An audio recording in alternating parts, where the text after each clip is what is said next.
The Chinese are not in favor of a tolling system. I mean, there's no country in the world that's in favor of a tolling system except the regime in Iran. So that's not acceptable. That cannot happen. The straits need to be open, unimpeded, without tolls. And obviously that needs to happen immediately as soon as anything's agreed to. Can I ask you about Nicole Lavrov? He said in the readout that he's trying to encourage the U.S. to withdraw staff from Kyiv. Did you talk to him? Well, they sent a notice to all the embassies, and I think he was just calling personally telling me they told all the embassies to Kyiv's going to be a very dangerous place. But Kyiv's been a very dangerous place now for a number of years. But the danger in all of these wars as they continue and they go on is that they always have the threat of escalation, of spreading into something new. So I spoke to him yesterday about that and a couple other topics, and obviously Putin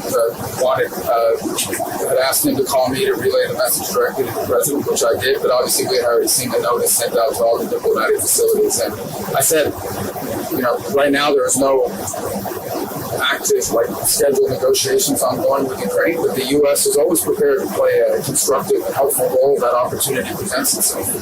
These big Russian strikes in Kyiv, some of the biggest. Yeah. Well, this is what happens with these wars. I mean, they just continue to escalate. There's a big strike coming one way, there's a bigger strike coming back, and that's how these things unravel and keep going. And it's why the war needs to come to an end. Look, every time you see these big strikes from one side or the other, it's a reminder of why this is a terrible war that's now gone on longer than the Second World War, and it needs to come to an end. And the U.S. stands ready and prepared to help do whatever we can to help facilitate the end of this war. And hopefully the opportunity will present itself at some point that we can play that role again. Back in Iran, I mean, the talks in Qatar. No one else's questions. Well, I know you guys don't. Go ahead. The talks in Qatar, is the U.S. going to have any sort of representation there?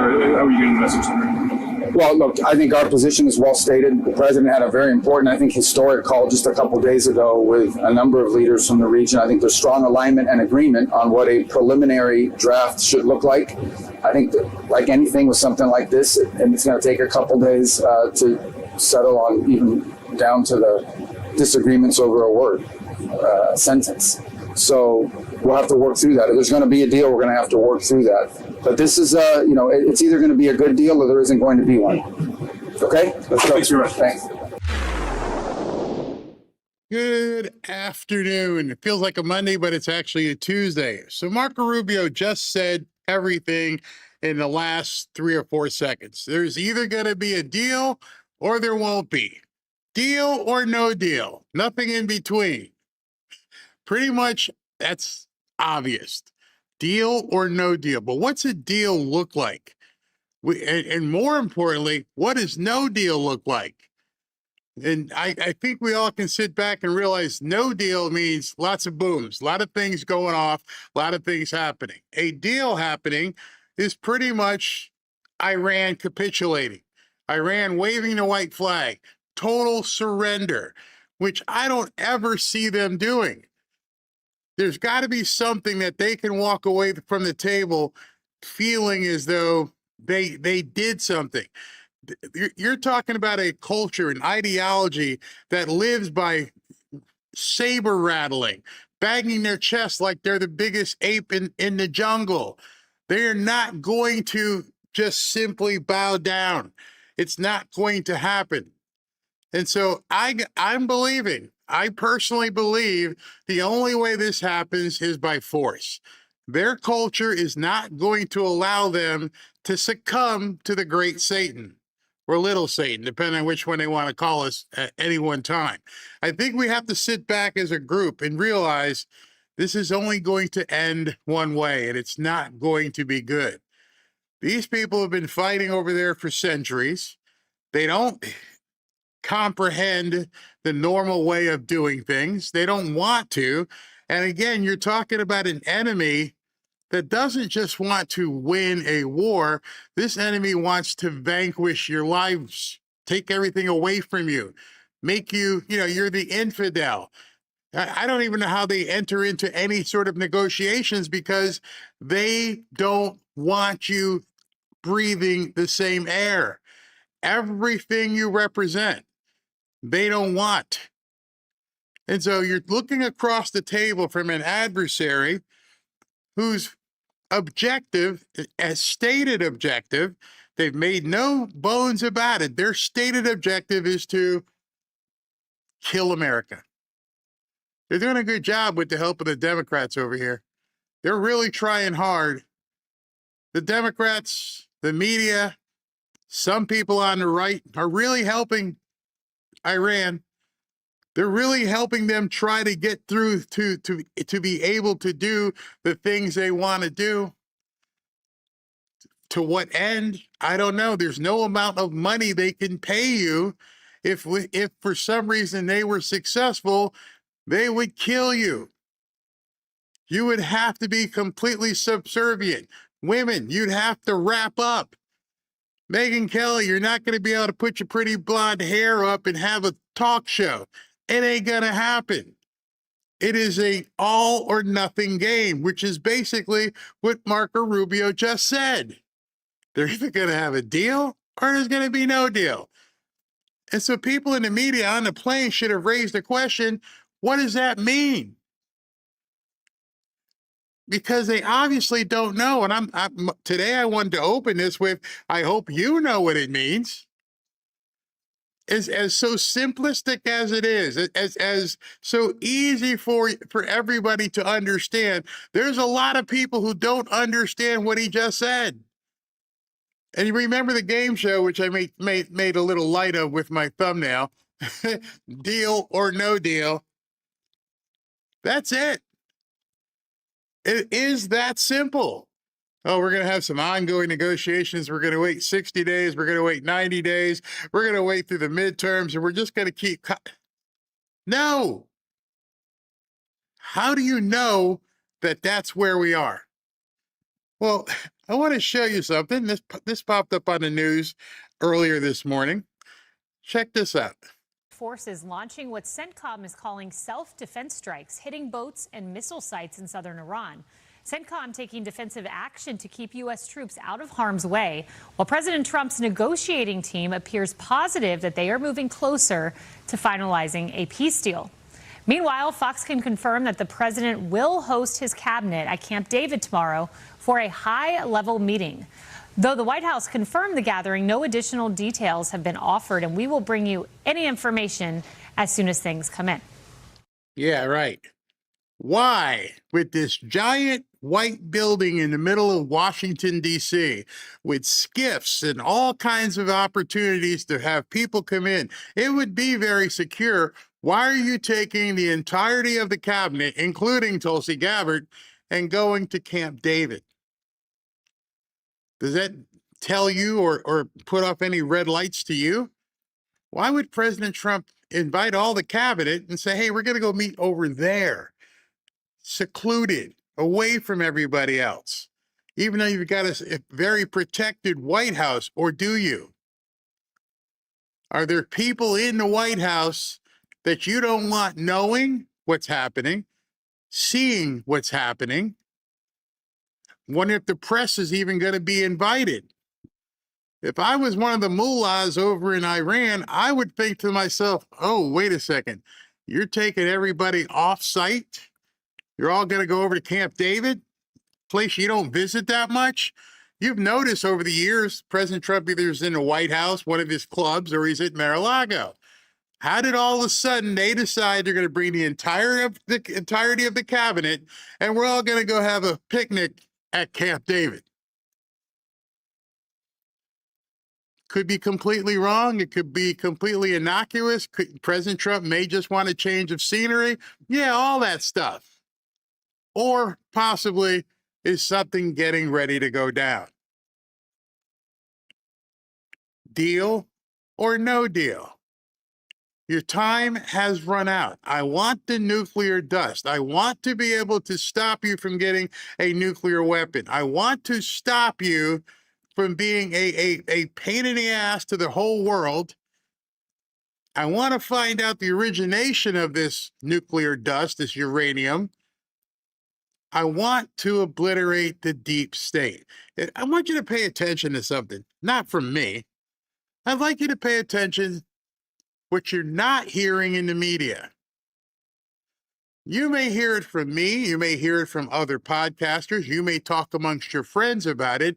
But why is it that not a single person in the media, not even Jesse Watt, nobody mentions the obliteration of the deep state? It's not even talked about. Yet we're seeing it play out right in front of us. Is it a concerted effort to keep you from talking about it? Is it a concerted effort to make you or make it seem like there is no deep state, that we're all, conspiratorial nuts? Or is it that they're not allowed to even talk about it? And so now President Trump's going to have his excursion. They're going to have their picnic over in at Camp David, and everything's going to be fine. And Marco's flying back tonight. Not sure if you knew that. He should be here. I don't know how long it takes, probably 12 hours. He'll be back. And they're all going to go have their little, junket in Camp David while they're working on a deal or no deal. You can make up your mind. I'm sitting back and just watching what's happening. I'm watching the aircraft carriers happen to move off the coast of Cuba. I'm watching different things happening, things you can chart yourself, even though the news doesn't talk about it. You can see all these things. And at the same time as you're seeing them, nobody seems to want to tell people the truth, especially the Democrats. You see, all of a sudden, the Democrats have decided they don't even want to talk too much about Iran. They've already decided what we're going to do is we're going to focus on, we're back to the illegals playbook. We're going to storm the gates in New Jersey. We're going to fight with ICE agents. We're going to make videos talking about ICE. We're going to, go up to Maine, and we're going to endorse this candidate who's an actual Nazi, even though for the last 10 years you've been telling us Nazis are bad. Now you're getting in bed with a Nazi. And at the same time, you got everything going on with the California governor's race, the Los Angeles mayoral race, and none of them want to talk about Iran anymore. Okay, well, then that leads me to say, why? Because they have nothing, like I've told you. They're back to anointing disciples for Sir George Floyd. They had to celebrate his death yesterday.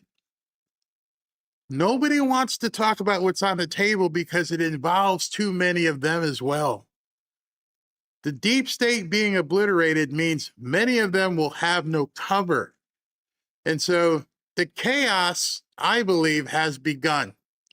I'm going to talk about a little bit today about the guy in Maine, the Nazi who's running up there, and all of a sudden doesn't matter if you're a Nazi. It's so crazy that they're running a Nazi in Maine, and they had an event yesterday with a Jewish guy promoting the Nazi. You couldn't write this script. Spielberg couldn't write this script. I'm like, Bernie's on stage with a Nazi. Yeah, that makes sense. No, none whatsoever. I'm going to tell you about what they're doing as we are now barreling. Not even slow. We are barreling towards football season, college and pro. And what's happening? And I told you, they're going to start attacking athletes. All they can do at this point is to try and stir up chaos, having all these knuckleheads running around doing takeovers. What does this have to do with what we're trying to do as a country? Well, it's supposed to take your eye off of what's going on. You're not supposed to focus on deal or no deal. You're all supposed to be broke. Oh my God, you're so broke. I get so many people who get pissed off at me because I laugh at it. It is comical.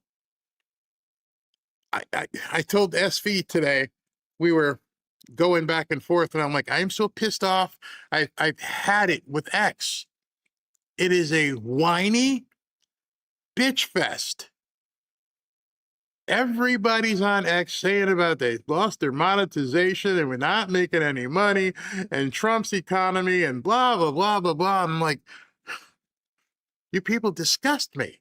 Let me tell you a real story. True story, swear to God. this morning, Robin hits me up. She's like, hey, listen, I'm going to order an Instacart order, which is how we do our groceries. I want you to go ahead and put your stuff into a cart so I can, go through it. I do it, put all my stuff in the cart. But an hour later, lady rings the gate. We let her in, and she shows up to deliver the groceries. And when she shows up, swear to God, I should have took a picture, but I don't want. She shows up, and I go, "You've been here before." And she goes, "Yes, I've been here a couple of times. How do you remember me?" Because you're the only Instacart lady I've ever seen who drives an Escalade. And she kind of likes laugh. I'm like, "Is that your car?" Yeah. I'm like, "I know Boca is Boca, but you're doing Instacart and you're driving an Escalade." And she goes, "Well, let me tell you a story." She goes, "I'm a 20-year veteran of working in marketing." So that gave us a little commonality. And my job got erased. And so my husband decided, here's what we're going to do.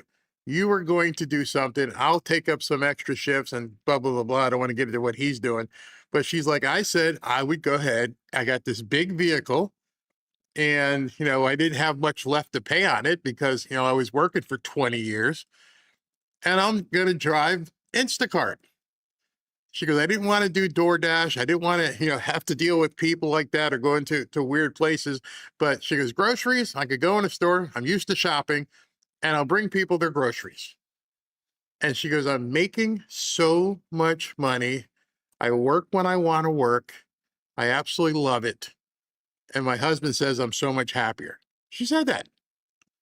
And I went, good for you. Can you tell some of these people on X who say their lives suck? I'm like, driving an Escalade around must cost you a ton of gas. And as she turns around and looks to me, well, that means I just need to take an extra shift. Get some more orders. You tackle problems. You don't let problems tackle you. And that's what I've been telling you guys. And so many people, Ashley says, you think people are getting pissed off because you're talking about prosperity? I don't care. I'm not going to embrace, I'm not going to get involved in the ongoing poor person circle jerk.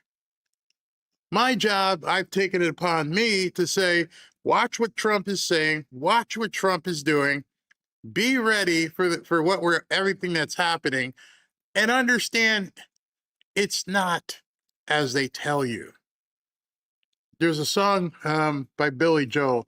I forget the name of the song, but it said the good old days weren't always good, and tomorrow isn't as bad as it seems. And I thought I don't know where that popped in my head. I just pulled it from like some, that lyric just came to me today. The good old days. What's the name of the song? You guys can look it up. The good old days weren't always good, and tomorrow isn't always bad as it seems. And then while looking at that, I saw this article, and because people who aren't from here, just like Barry, are you making this stuff up? No. Today, this was in the news. A $75 million house here in Boca just got sold in this really bad economy. And it says right here, and by the way, it was a spec mansion. Spec, for some of you guys who may not know, means you build a house, you do the investment, you don't even know who the buyer's going to be. You're just building it because you have such faith in the market. That's why this story is important. Somebody built a $75 million spec house. Somebody went to their partners and said, you know what? This lot right here is so great. I think we can build a house here. I think we can probably spend 30, 40 million to build it. And then somebody's going to spend $75 million to buy it. And the partners all went, yeah, let's do it. Spec mansion by SRD Builders in Royal Palm sold for $75 million, a Boca Raton record. But the economy sucks. Then I saw this one. I posted this on X.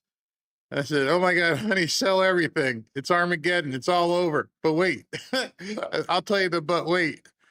This was the article in the newspaper. This was the article in a liberal newspaper down here that they put out, and I just had to do a double face palm.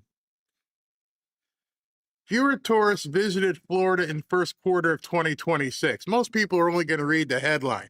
Then you read a little bit down further. It's down 1% from 2025. Oh my gosh, we're only down 1%. Oh, but it gets better. It's due to 12.5% less Canadian visitors, which I'm fine with. I am really fine with it. You guys must look at that and go, what's going on down there? And then another newspaper article from down here. I put this, we are laughing. Another liberal area, pump pain. Florida drivers are feeling it at the gas station this summer. Regular gas is averaging over 430 gallons statewide, more than $1 higher than this time last year. And like I've done the math for you guys before, I loved seeing it in print. That's an extra $19 every time you fill up. Oh no, not an extra 19 bucks. As you're reading that, do you realize you're buying into hysteria? If you're one of those people, you're buying into hysteria and hype of the media. But a normal person looks at this and goes, extra 19 bucks. Maybe I shouldn't order, I don't know, an extra latte this week or two. SV said, what did SV say? Oh no, SV says, that's 2 large bag of Cheetos. 19 bucks, huh? That's why you're freaking out. So here's what I'm going to tell you. We don't know what's going to happen tomorrow. We don't know if they're going to blow things up. Stock market going crazy again. All kinds of good things happening. And people can focus on what is wrong with their lives, but don't let that overshadow what's good in your life and the opportunities that President Trump is providing for you. And I understand South Florida is a completely different animal than other areas of the country, but maybe you can be the South Florida cheerleader wherever you are and say, this isn't going to defeat me. I'm only paying an extra 19 bucks every time I go to fill up, and I fill up, what, once or twice a month, maybe? So we're talking like 38, 40 bucks? Seriously? You guys know my sister's in town, and it's very hard sometimes talking to her. She's a Democrat. But over the last 4 days, I was very quiet, and we just drove to various different places. I'm like, hey, let's go here. And I could just see the eyes. And then you realize I don't have to proselytize. Just watch. Just look and see what's happening. And realize, is it real or is it Memorex? Are we living our lives down here differently than you are up there? Well, I think so, because now she's moving. It took a weekend of not yelling, not arguing politically, not trying to say you're wrong. Just look. Did you get off the plane and end up in a different planet? Or are people just different, who are not allowing the media to tell them how they have to feel? A lady driving an Escalade doing Instacart. What's the difference? Well, we're in a free state, number one. And one of my nieces, she works on Wall Street, but she works remotely.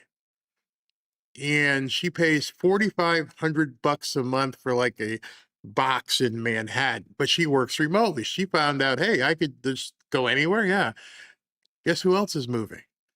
Now Robin's like, we need to move because they're getting too close. But it's that simple. You can have a better life. And I'm not saying move to South Florida. I'm saying stop whining on X and figure it out what you need to do. There have been many people here in our chat who have said to themselves, I'm not going to let this down. People are buying houses, people are buying silver, people are buying gold. They're doing it.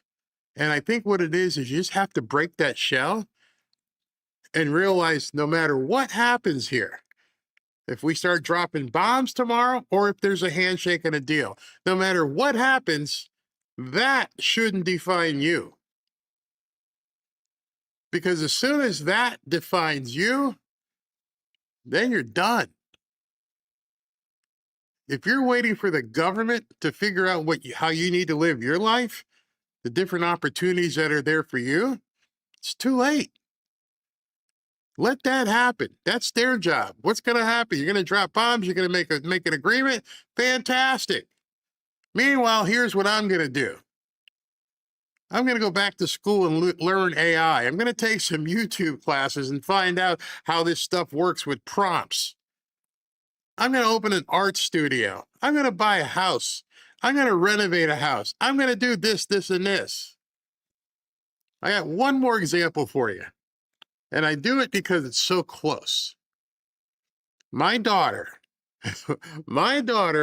was a teacher a very short time ago in a position she hated because the kids are unruly. And she decided, hey, can I come work with you part-time? That lasted about 2 months. Can I come full-time? Yeah. What else can I do? Can I start working with the brands and the sponsors and help you, do that? Sure. Which is a different category than the other stuff. How do I get paid? Well, we'll give you X percentage of what sponsors you bring in. Great. Doing great. Hey, I want to get involved in this real estate stuff. You sure you want to take all this on? Yeah. Okay. Blah, blah, blah. Oh, now I want to also get my license. And just this past weekend, she passed the test to get her license. Oh, by the way, in Florida, and she lives in North Carolina. And now in I think a couple of weeks, she's going to come and sit for the state test.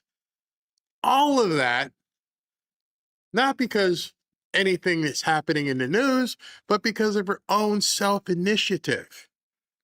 So when I'm saying stuff to you guys, it's not because, here comes Barry talking about prosperity again. I'm telling you because I'm living it. I hear this crap on X, and then I see people in real life. I'm like, some doesn't make any sense. Wait a minute, SV's hitting me with some news here. Uh-oh, what you got here?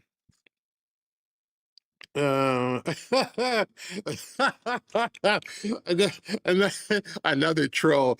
Let me bring in SV. Are you out there hurting people? You hurting people's feelings again, man? Hey, this is what I'm hearing right now. Hold on. It's coming. Hold on.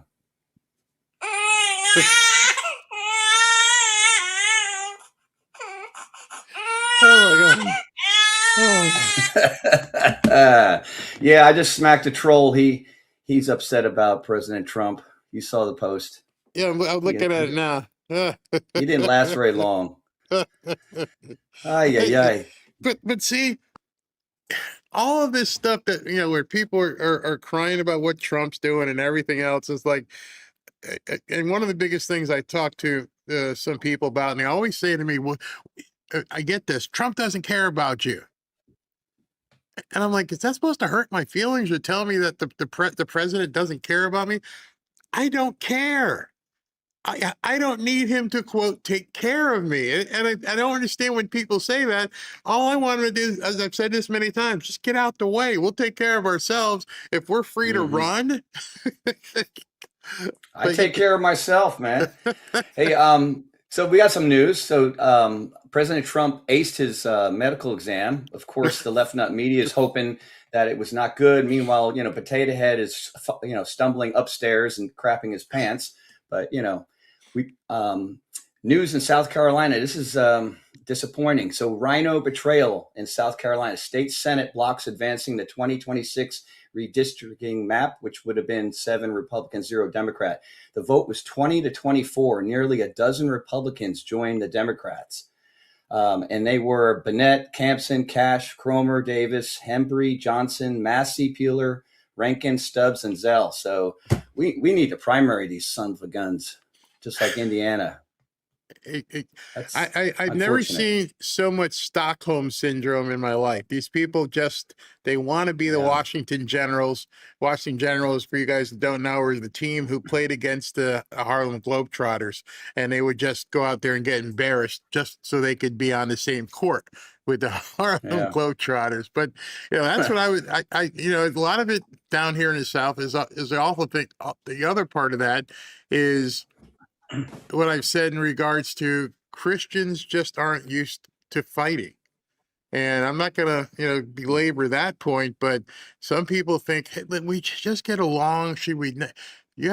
People haven't grasped the fact that if these people get in power, they are not going to show you that same feeling that you expect to give to them. They will erase these people in South Carolina. They'll just crazy. Yeah, it's not only that. I mean, they're actually now they're just doing it right in front of people. So Spencer Pratt, just caught Karen Bass red-handed violating election law and filed a formal complaint. She apparently was doing some illegal electioneering. She was within 100 feet of a ballot box soliciting votes.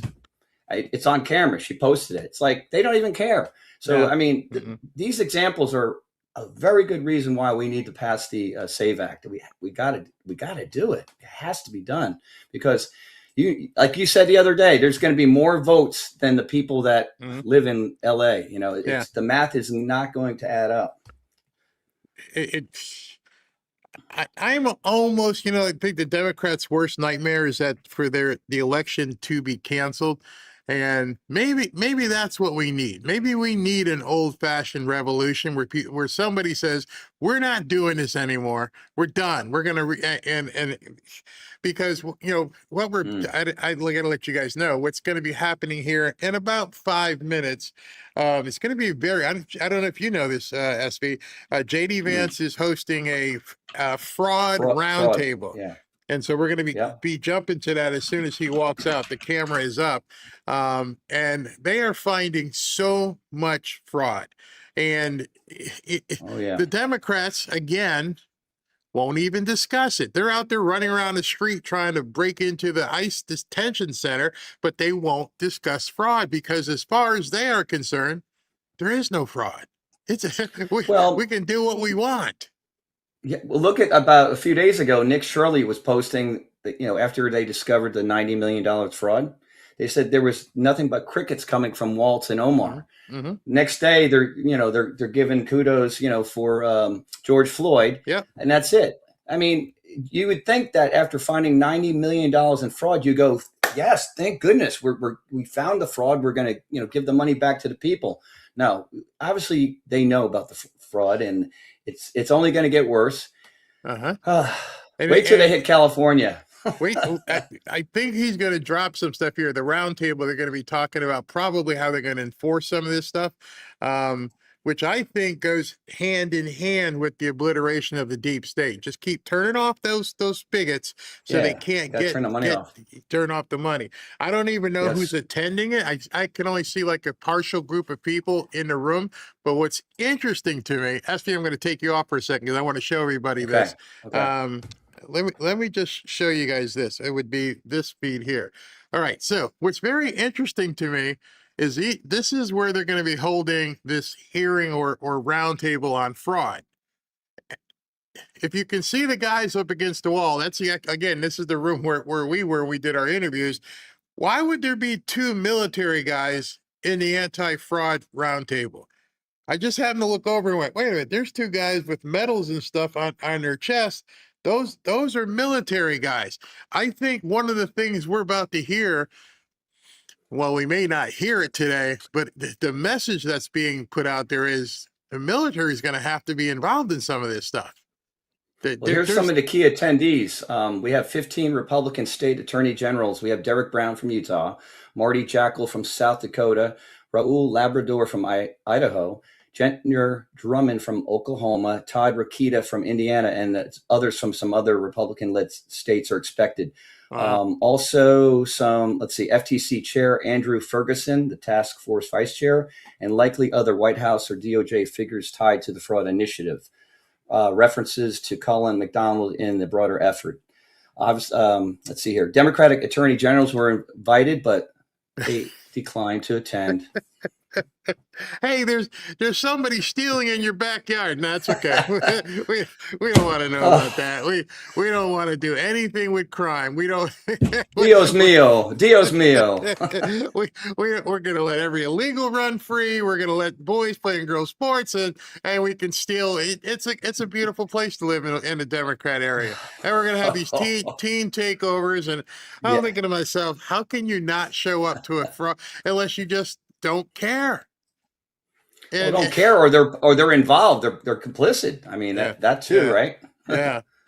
All right. So before he comes up, let me go ahead and read today's sponsor and get this up and going. And then this should be thank you. This should be very interesting. Very interesting to see who all is going to be here, what's going to be said. A lot of money at stake here. I mean, like I truly believe we do not have a revenue, i.e. tax problem. We have a spend problem and a theft problem in this country. And I think it has to be exposed to that extent. Hey, just want to let you guys know this episode is brought to you by Native Path Antarctica Krill Oil, omega-3s, and it's got something in it called astaxanthin. I'm trying to pronounce that right. It's for your heart, your joints, and your memory. And here's a quick test. If you wanted to do this, and if you stood up right now, if your knees, hips, or lower back made any kind of noise, or if you look for a second and it's like stiff, that's not just getting older. That's low-grade inflammation. I had to learn that myself. And the research on what actually quiets it down keeps pointing to one thing: krill oil, not fish oil. Krill oil. If you've been taking fish oil for heart, joint, or memory support, here's something you need to know. Research shows fish oil is 50% less absorbable than krill oil because fish oil omega-3s are in triglyceride form, while krill oils are in phospholipid form, which is the same format your cell walls are made of. That means krill oil gets into your cells immediately, and in head-to-head studies, krill oil outperformed fish oil at improving cholesterol, reducing inflammation, and easing joint pain.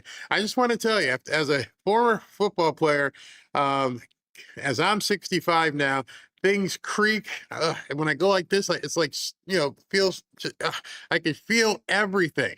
And then sit in this chair for 2 and 3 hours at a time, whether it's here or at the other studio. Yeah. When you don't see me, if the camera's not on me, like we're going to be showing this roundtable, I'm going to get up and walk around. I have to. I get up, walk around, maybe do 15, 20 squats just because it helps with the inflammation.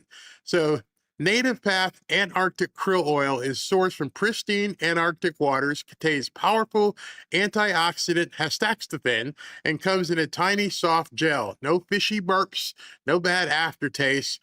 For my special bundle offer, plus free shipping, head to getkrill.com/Barry. Again, that's getkrill, GETKRILL.com/Barry. Try it risk-free. And the guarantee on this, which you don't hear often, 365 days. You buy it today, you've got until 2027 to go, hey, I want my money back. An entire year. That's confidence. That's confidence built in. All right, let's get going. They should be up shortly. One man is being victimized by our own government. One man whom they fear, yet who millions love. One man who is willing to take the poison arrows of lawfare. One man whose voice has been taken away by a corrupt judge operating in a corrupt system. One man who has been ridiculed and insulted. One man who refused to back down. One man who refused to back down. One man who refused to back down. One man who stands between us and them. One man that wants to see America protected again. One man who wants to see America prosper again. One man who understands that a man is a man and a woman is a woman. One man who understands and protects the blessing of life. One man who wants to restore American exceptionalism. One man who once again wants to make America that shining city on a hill for all to see. A place where all the people of the world glowingly set their eyes upon. America. One man who unashamedly wants to make America great again. That one man is Donald Trump.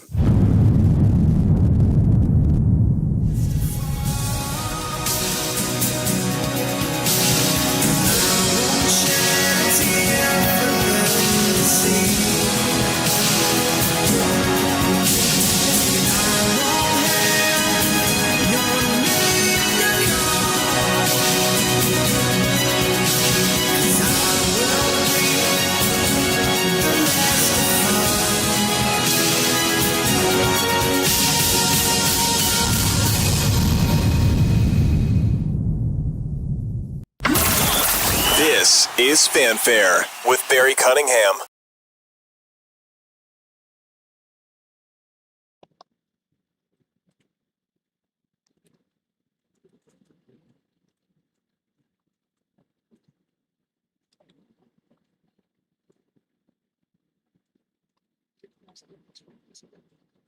Well, that didn't work right. I was trying to see why was the volume so low on that, and I can't. I wanted to show you something about this this Nazi guy here, and for some reason the volume is very low on it. Let me try it one more time, or maybe this one segment just didn't work right. Hold on. Huh. I'm not getting any volume. One second. Oh well, maybe let me try a different segment because I don't know why that didn't work. Let's go to this one here. And you're taking 9 seats away. Now, okay, this is more than game on. So when this conflict comes to a close and gas prices start coming down, by the time the Republicans have their convention in August, this could be a totally different story. But you know what it is going to encourage both sides to do? To market to the independent voters that are out there. Just because it is a Republican +2 or +4 or a Democrat +4 or 5 doesn't mean that it's a solid seat for them. Yeah. So you got to market to the people in the center as well. Make your case to them. Look at this map. In California, you've got 3 to 5 Democrats, probably extra Democrats than Republicans. In Utah, 1. Texas, 3 to 5 Republicans. North Carolina looks like it's set for the Republicans with 1. Ohio. You can look at the list. And then the pink is in progress. And that's probably going to be GOP. But the thing is, this is the other theory. That when you, so what SB was telling you earlier, what he was saying was now, when you looked at that map, and that map was talking about what happened in South Carolina and how they aren't doing it so they could get that extra seat. And then again, that the appellate court in Alabama took away Alabama's. That's going to have to go to the Supreme Court. So there's a whole lot of stuff that's going to happen between now and November. In addition to all this stuff with Iran, in addition to whatever else is going on in Cuba, now we're going to have to deal with all these court battles because they don't know where this is going to end up, but it still looks very favorable for the Republicans. If you don't let independents into your primary, now is going to be the extreme right and left. And it's an honor to stand with members of the Congressional Black Caucus, as well as former athletes committed to this cause in getting this egregious situation turned around. This is an unprecedented moment featuring an unprecedented attack on Black political representation. So it's funny. as I mentioned to you earlier, they're coming after football at this point. And they're trying to get all kinds of different players. They're trying to get kids to renounce their scholarships. Yeah, but there's a part of this at this point that's way beyond anything Hakeem Jeffries can do. And the problem with that is, let me see, make sure they're not walking in here. The problem with that is these kids are getting paid. And so for him to expect some kid at Alabama or Louisiana or South Carolina or Florida, mostly the SEC, what they're trying to focus on, for him to think that some kid who's probably making, I don't know, 1, 2, 3 million in NIL money is going to tell the school, yeah, I don't want that $1 million because you guys have done some things to people I don't know. You're trying to take black representation away, so I'm going to give up $1 million and my ability to go to the NFL because I want to deal with these guys. Good luck. Good luck with that. Even if you get some donor to say, listen, if they don't play you, or if your sponsors and your NIL money goes away, we'll back you. Good luck with that. But this is where their desperation has taken them to. Their desperation at this point is they're begging somebody, please come out and say you're not going to play for Alabama, South Carolina, Florida because of all the bad things. But then the problem they have is down here in South Florida, when they did the redistricting here, Debbie Wasserman Schultz, she got pushed out of her position, and now she's running in a black district. I'll have to come back after because J.D. Vance just walked out. I knew that was going to happen. And where's the sound on it? Hold on.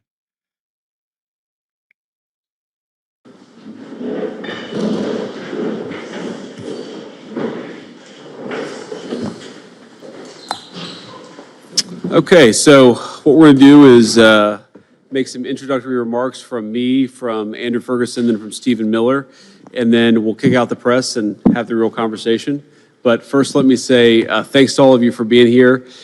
Very gratified and proud of the fact that we have 15 different state AG offices represented here today who are focused on helping us in combating fraud all over our government. And let me be very brief here about what we're trying to do here. So one of the things we've realized in combating fraud is that the resources of the federal government, while vast, can be supplemented and aided by a lot of the people who know best what's happening in their states, which is the attorneys general represented here today.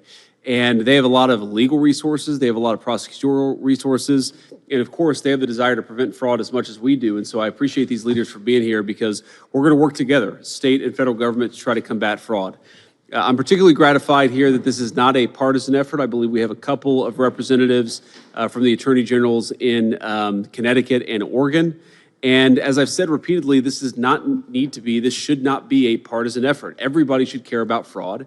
Everybody should care about rooting out fraud. Everybody should care about saving the American taxpayers' money. And importantly, everybody should care about actually protecting the programs that only work and are only properly funded if the money funding those programs isn't being stolen by fraudsters. So let me just recap for the benefit of our friends in the media. In just 2 months, we exposed billions of dollars in benefits that have been stolen from the American people. We referred over $22 billion in fraudulent small business loans back to the Treasury for collection. We deferred more than $1.3 billion in fraudulent Medicaid reimbursements that were coming from various states, particularly California.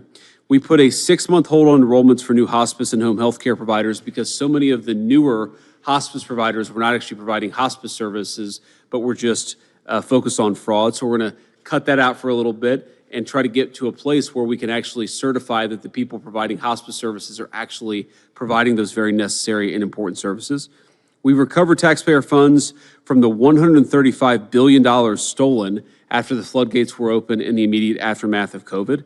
We have found $6.3 billion in suspected fraudulent government contracts, which were mostly awarded during the last administration, and that has stopped.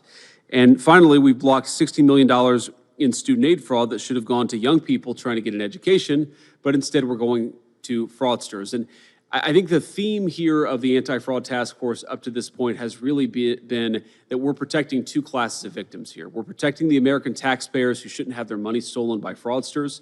And of course, we're protecting the people who need these services. Fraud is not a victimless crime. This is not somebody gets to make some money for violating the law, and otherwise it's not a big deal.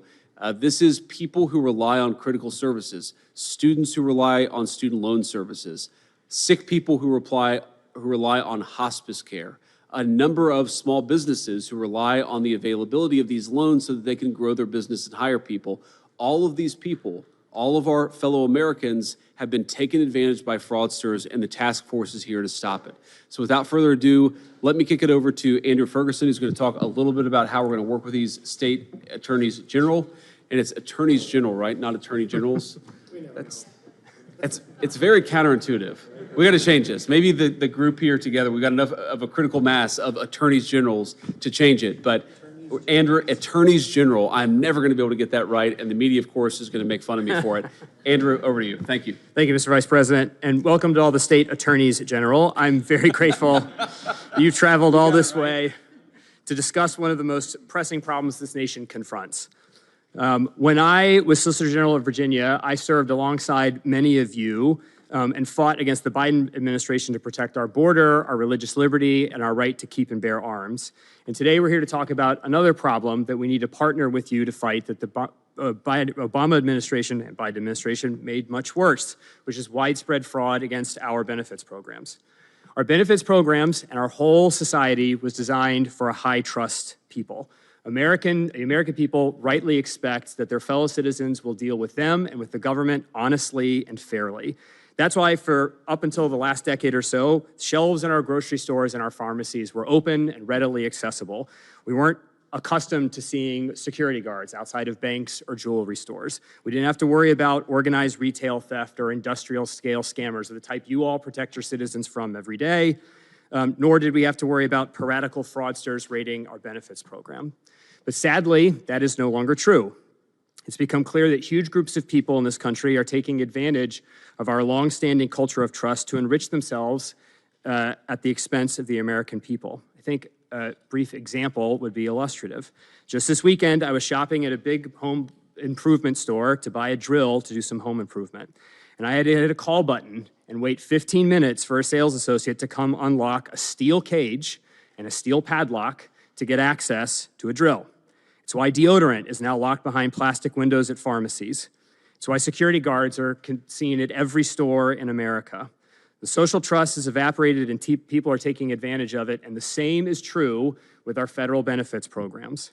Huge segments of the population have decided to take advantage of this generosity and trust of American citizens through deception and fraud, and billions of dollars each year leave our programs into the hands of pirates, fraudsters, scammers, and gangs who treat American generosity as little more than a get-quick-rich scheme.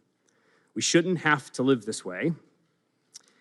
American people are right to long for a period where we could trust each other, but while we are living this way, the government must act now to protect American citizens and their social programs.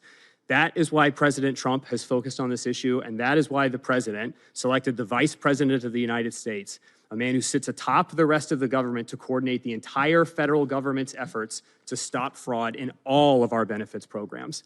And that requires us to do two things. First, we have to build protections within the programs to make sure taxpayer dollars don't enter the hands of fraudsters.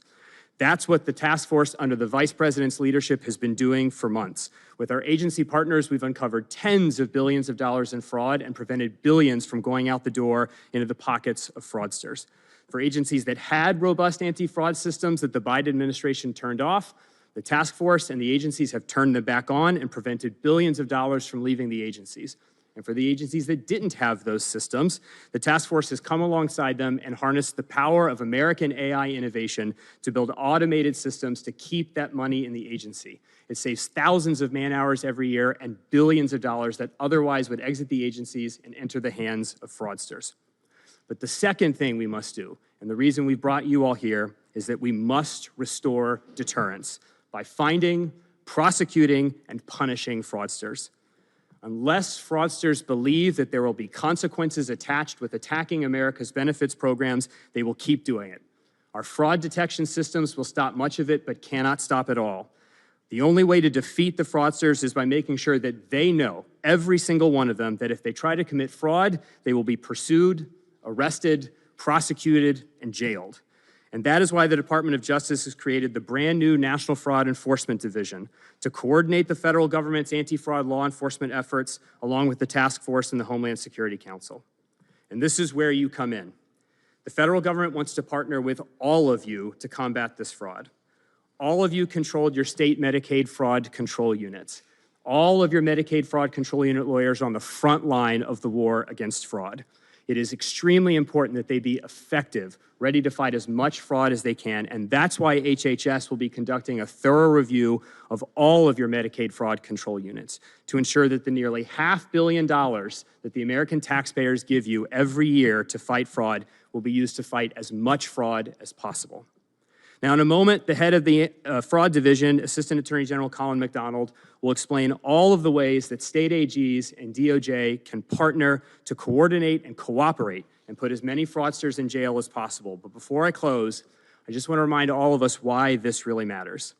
This isn't just about restoring social trust in America. This is about saving these programs so that your constituents who have paid for them can actually use them when they need them. Fraud is bleeding these programs dry. We've seen countless of examples in this task force of Americans trying to use their benefits they've been paying for decades, only to find out that some fraudster has stolen those benefits and they're not available to them anymore. Just last week, the Department of Justice, under Assistant Attorney General McDonald's leadership, indicted 15 fraudsters in Minnesota. There, the fraud had gotten so bad that a major program designed to protect Americans from homelessness, including veterans, had to be shut down. It was so riddled with fraud, it could not be maintained. Your constituents are American citizens paying for these programs. They expect these programs to be there when they need them, and unless we stop the fraud, these programs will not be around in their current form for your constituents to use when they hit hard times, just as they've wanted to make them available for their neighbors in the same circumstances. So I encourage all of you, partner with us, partner with the department, partner with the task force, make your Medicaid fraud control units the elite fraud-fighting forces that they are intended to be. And with that, I'll turn it over to the Deputy Chief of Staff and Homeland Security Advisor, Stephen Miller. Thank you. And thank you again to the Vice President for leading this effort, for helming this task force, for bringing us all together here. I think you can all agree that this is the fastest in history that a government task force has traveled from creation to action. Your typical lead time is going to be a year of meetings before anything happens, and that's if you're lucky. And within weeks of this task force being established, we've seen the largest ever slate of indictments, recovered funds, search warrants, raids, seizures, investigations, and new legal actions to stop, disrupt, and prevent fraud. What we've learned, which is not surprising to those of us who've spent some time in this area, is that fraud is every bit as bad as President Trump said it was, and even worse. So in other words, everything we found either confirms our worst fears or exceeds them. That's the bad news. The good news is that the best team in government under the leadership of Vice President Vance has been assembled to deal with it.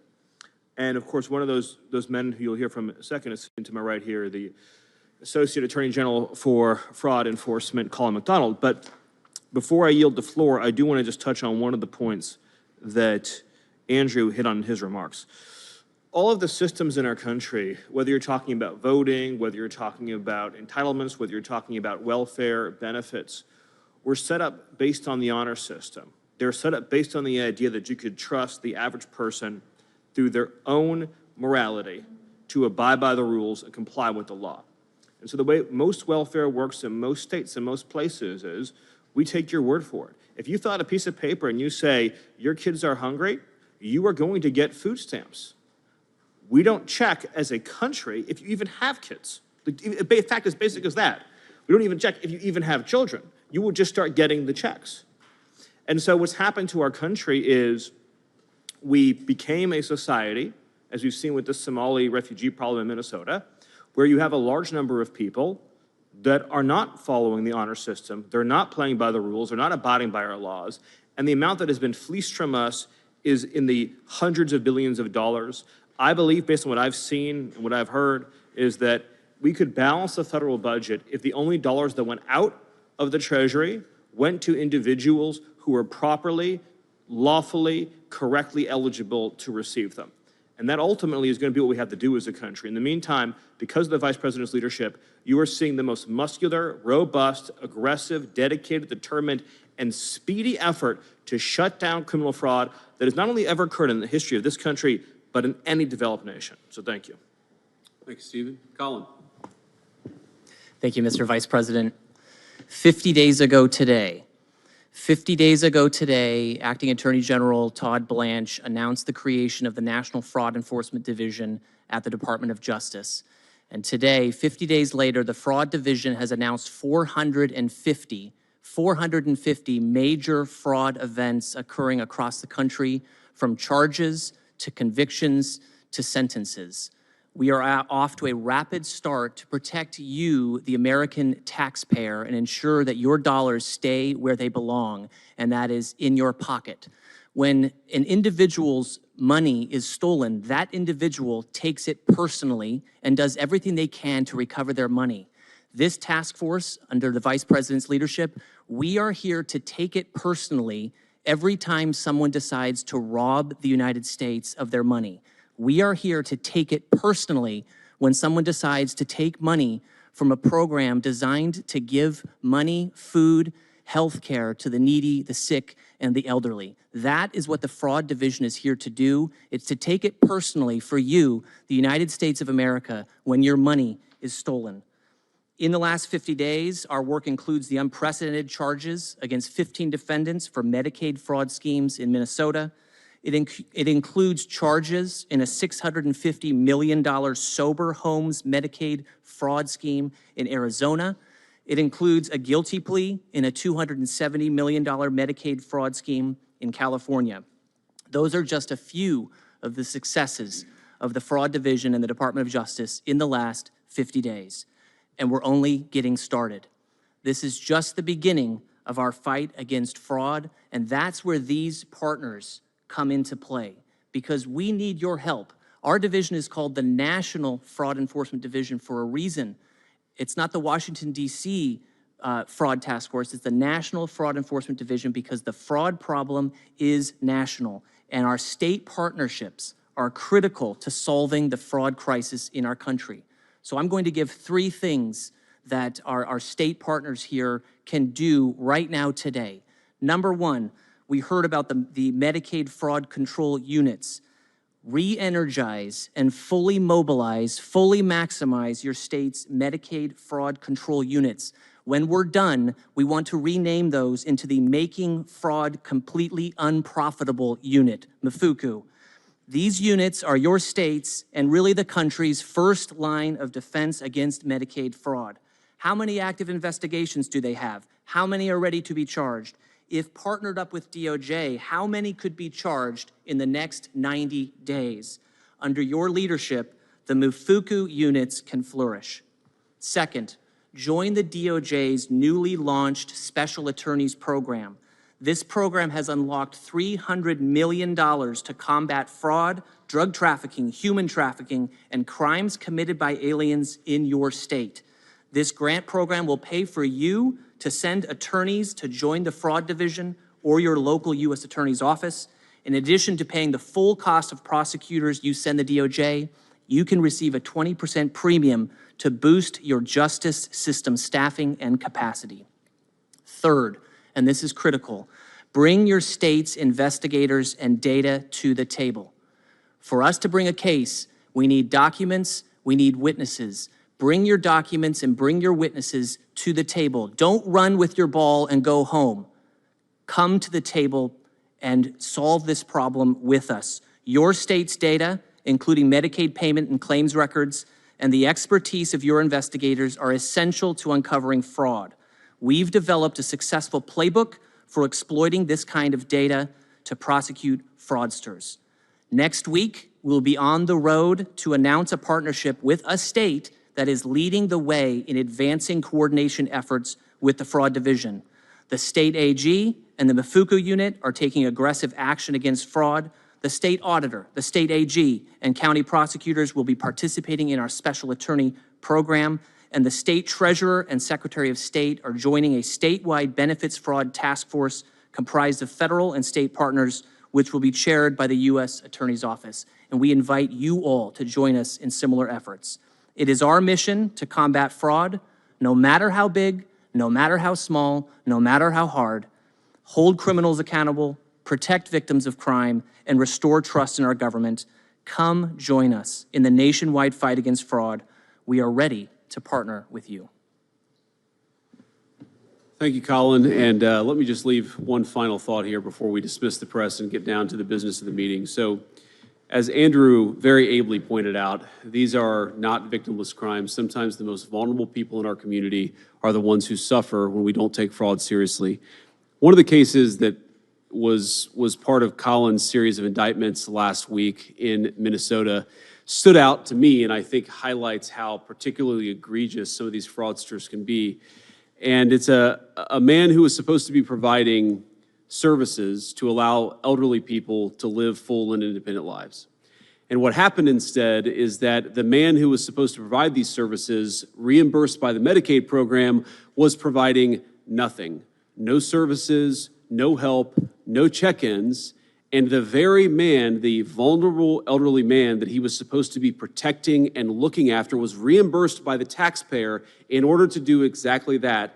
That man died.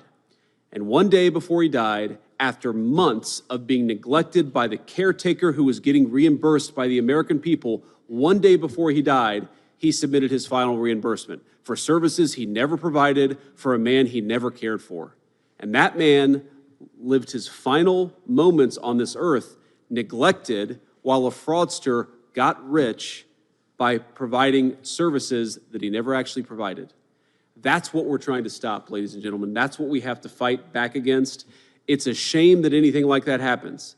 But if it does happen, the only way to protect those people and the only way to protect the American taxpayer is to ensure that the fraudsters go to prison and that they stop this ridiculous scam on the American people. So with that, I'm looking forward to the meeting. Thank you, press. We're going to talk in private now. Take care, guys. Get out. Love it. Absolutely love it. So it tells me they're actually going to be working on something that they don't even want the press in there. They're not taking questions, just some statements from some of the guys. It was very interesting that one of the things he said, by the way, I love that Stephen Miller's there. One of the things he said is, and Howard Lutnick has been saying it for quite some time, if we just were able to account for the money we've had, we probably wouldn't have to get so much and keep raising taxes, which is why probably is hardly any Democrats are there, because that goes against everything. They want to just, I say at this point, I don't even think the Democrats want to take your money just for programs. I think it's beyond that at this point. I think the Democrats have to take your money because otherwise their ideology is found out to be completely moot. If the so-called working class actually got bigger and there were more people moving into the so-called middle class, out of poverty, actually had opportunity, actually had the ability to chase prosperity, there is no Democrat Party. When my volume on that cut went, but when you see Bernie doing a rally with an actual Nazi talking about oligarchs and kleptocrats and authoritarians, all that is a boy crying wolf. They have nothing to offer.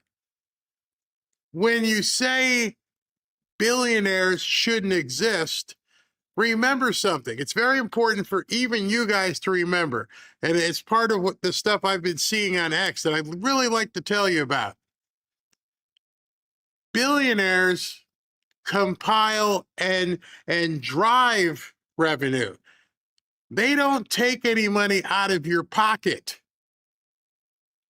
You willingly go to Amazon. You willingly go to Home Depot. You willingly go to a restaurant. And based upon what you get from there, are willingly paying for a service, a product of some sort. The government, on the other hand, not the billionaire, the government is the entity who's taking directly from you. So they go out and paint the billionaire and the oligarch and the kleptocrat and the authoritarian, everything except the Nazi now because they can't say it. They paint those people as the ones that are holding you back. When not a single one of you watching this has ever gotten a job from a broke person. You've never worked and received a paycheck from somebody who didn't have any money.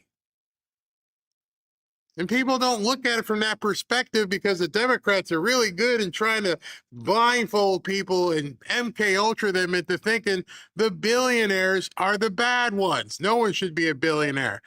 You want to stop Jeff Bezos from being a billionaire? Get off your butt and go to a store. But nope, people love this convenience. You don't like Tim Cook and people in Apple to be billionaires? You don't like the people that say, don't use these. They still have the old flip phones. Very simple. They make a product that you're like, I want that product. I'm willing to pay for that product. Nobody is making me buy, by the way, I'm getting a new phone. Nobody is making me buy a new phone. My desire says, I'd like something updated, and I'm willing to spend the money to do it. You understand that's the transaction. That's the relationship you have with a so-called billionaire. You choose to buy something. I've got this for sale. I would like to give you my money. What the Democrats don't tell anybody is you don't have that relationship with the government. With the government is we're going to take as much as we need to, your fair share, and we're going to, if the fair share isn't fair enough, we'll make sure the fair share is higher next year. And if we have to, we'll go higher the year after that. It's a bottomless pit of them taking from you. You want to prove it? Want to prove it to your friend? You want to prove it to your best liberal buddy? Just ask him one question. If you didn't have to pay payroll taxes, because some of them may not do the income tax thing, but if you didn't pay payroll taxes or you didn't pay income taxes, would you willingly give money to the government? And if they say yes, call them a liar and laugh at them. At that point, they're just an ideologue trying to make it sound like they're so cool. You'd really give to the government. By the way, cut a check right now. I want to see you cut a check to the government. They've been masterful. Absolutely, you have to give it to the Democrats because they've been able to convince you that that guy with that boat and that guy with that $75 million house in Boca, he doesn't need that. That's not fair. You know it's not fair? It's not fair is government taking money out of your paycheck every 2 weeks and you can't do anything about it. You can't opt out. I don't want to do this anymore. Mr. HR, stop taking this money out of my check. I'm done paying the government. I don't have any choice in this matter. But people don't look at it that way. And maybe some of you for the first time are like, yeah, wait a second. I choose to do everything else. I choose to buy this or buy that, or just look around your desk. Everything in front of you, you chose. And then somebody made a profit on that. Where the other side of the coin is every 2 weeks, you get the stub from in the email and you didn't have a choice and they took that money out and it's gone. Gone. What if that was, what if we treated the government like billionaires? You do what you need to do and we'll pay you according to your proficiency and your product. I would gladly give money to the War Department. I would donate money to the War Department. I would donate money even to SNAP programs, providing you can prove that all these people need to be on it. I would gladly donate to ICE. I would gladly donate to the TSA. But no, you take it out of our paycheck and you have there's nothing I could measure. Like, what was your efficiency? How did you perform? Doesn't matter. We're the government. We're taking your money. So just imagine the marketing and the Svengali-like thing that they've been able to do to make people really think the billionaire is the bad person, when the billionaire doesn't reach into your pocket, doesn't deduct pay every 2 weeks, won't put you in jail if you don't give them money. Think about that. If you don't go to Home Depot anymore, you don't give Home Depot a dime, they're not going to send anybody to your door saying, listen, you have not shopped here in the last 3 months. You got to come with us. Nope, Home Depot won't do that. Jeff Bezos isn't coming to your house. Listen, you haven't ordered anything since Christmas. Do something. Nope, Bezos won't do that. Do that with the government. They got the knock on the door, and they're taking you with them. But the Democrats have made it seem as though that's not the case. They make it seem as though those are the bad guys. We're the good guys. We're from the government. We're here to help you, for seriously, for real. It's ingenious. They have done it so well, and I guess we have to think it's because there's so many stupid people. When I was watching, because I did watch it, when I was watching the rally with the Nazi and Bernie, I'm sitting back and going, is nobody seeing this? Is nobody seeing this Jewish guy, this old Jewish guy, standing next to a Nazi saying that he's better than the Republican? What? Have not been one black politician, not one black politician, knowing how Nazis felt about blacks, not one black politician has come out and said, you know what, I don't know if this is the right dude, bro. I think we got to get somebody else. I can't get behind this Nazi. Nope, you shut up and do what you're told. Whoever's pulling the strings, whoever's in charge, they're telling these step and fetch it. I will say the word, begins with an N. Do what we tell you. Just shut up and back this Nazi. Knowing full well how they've treated people. Don't get out of line. People in the media. There's some Jewish people on television. There's got to be people like, am I really going to read this story about this Nazi? You're really going to tell me that I got to read this? Yes, read it. So as you're seeing this stuff emerge about the guy in Maine, you really now have to start looking at everybody and going, they have no choice in what they're doing. There is no way some of these people would ever want to get behind a Nazi. And you don't have to believe me, because you could just go in the archives and see how many times they've called Trump a Nazi or Stephen Miller a Nazi. But now that you're backing one, yeah, everything is okay. Wait, we're not gonna mess with that. You see, somebody, again, I don't mean to sound conspiratorial, because it's obvious when you look at things from this perspective. Do this, don't ask any questions, and make sure you write a good story about the Nazi in Maine. That's how you know people are controlled. Control. Yesterday, I talked to you guys about the nuclear dust and how I felt it was so Nessun Dorma-like. It was so interesting to me that Trump had put that out there about wanting to recover this dust.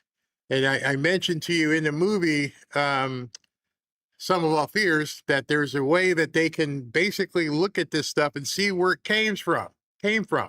And they can tie it to somebody. And when they tie it to somebody, they're going to tie it to somebody in the deep state. It's inevitable. Well, it's funny.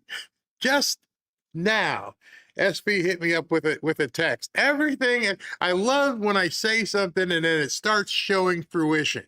I want to read you something that SV sent me. It says, this is from Clandestine. We were promised the U.S. uranium from Uranium One would never leave the United States, but it did.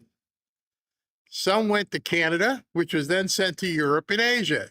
namely the UK, France, Germany, and Japan. After that, we don't officially know where any of it went. Uranium laundering, he has said. Yeah, that's a good term. Uranium laundering for sure. I think Trump's animosity towards Canada, EU, and NATO might have something to do with the uranium one. He's been showing us they aren't our allies for a reason. He's been backing away from NATO for a reason. Trudeau also feared Trump for a reason. You know, if you start looking at this stuff clearer, everything he's writing here and everything I'm saying to you becomes something where you have to begin looking and going, yeah, these dots that weren't connected are starting to connect. And they go back a long ways.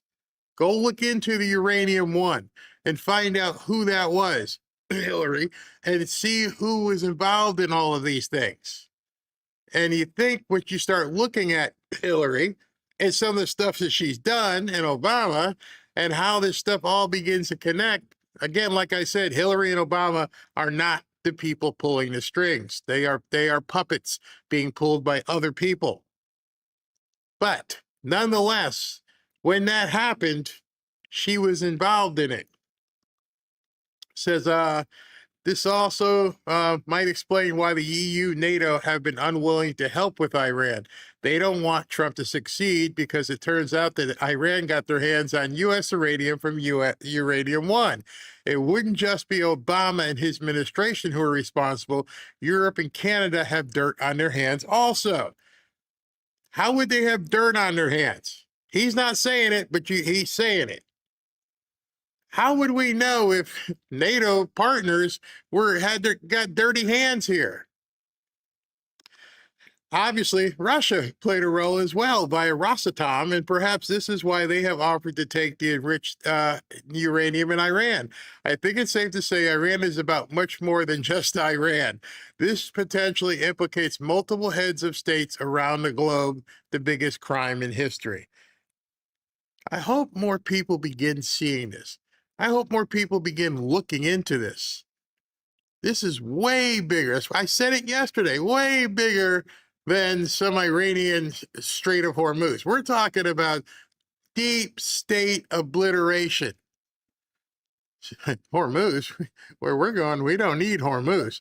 We need to break down this cabal, which is why they've been taking shots at him and doing everything they possibly can to him, because they had to slow him down. And I keep repeating it because it bears repeating, because his number one objective was to obliterate the deep state.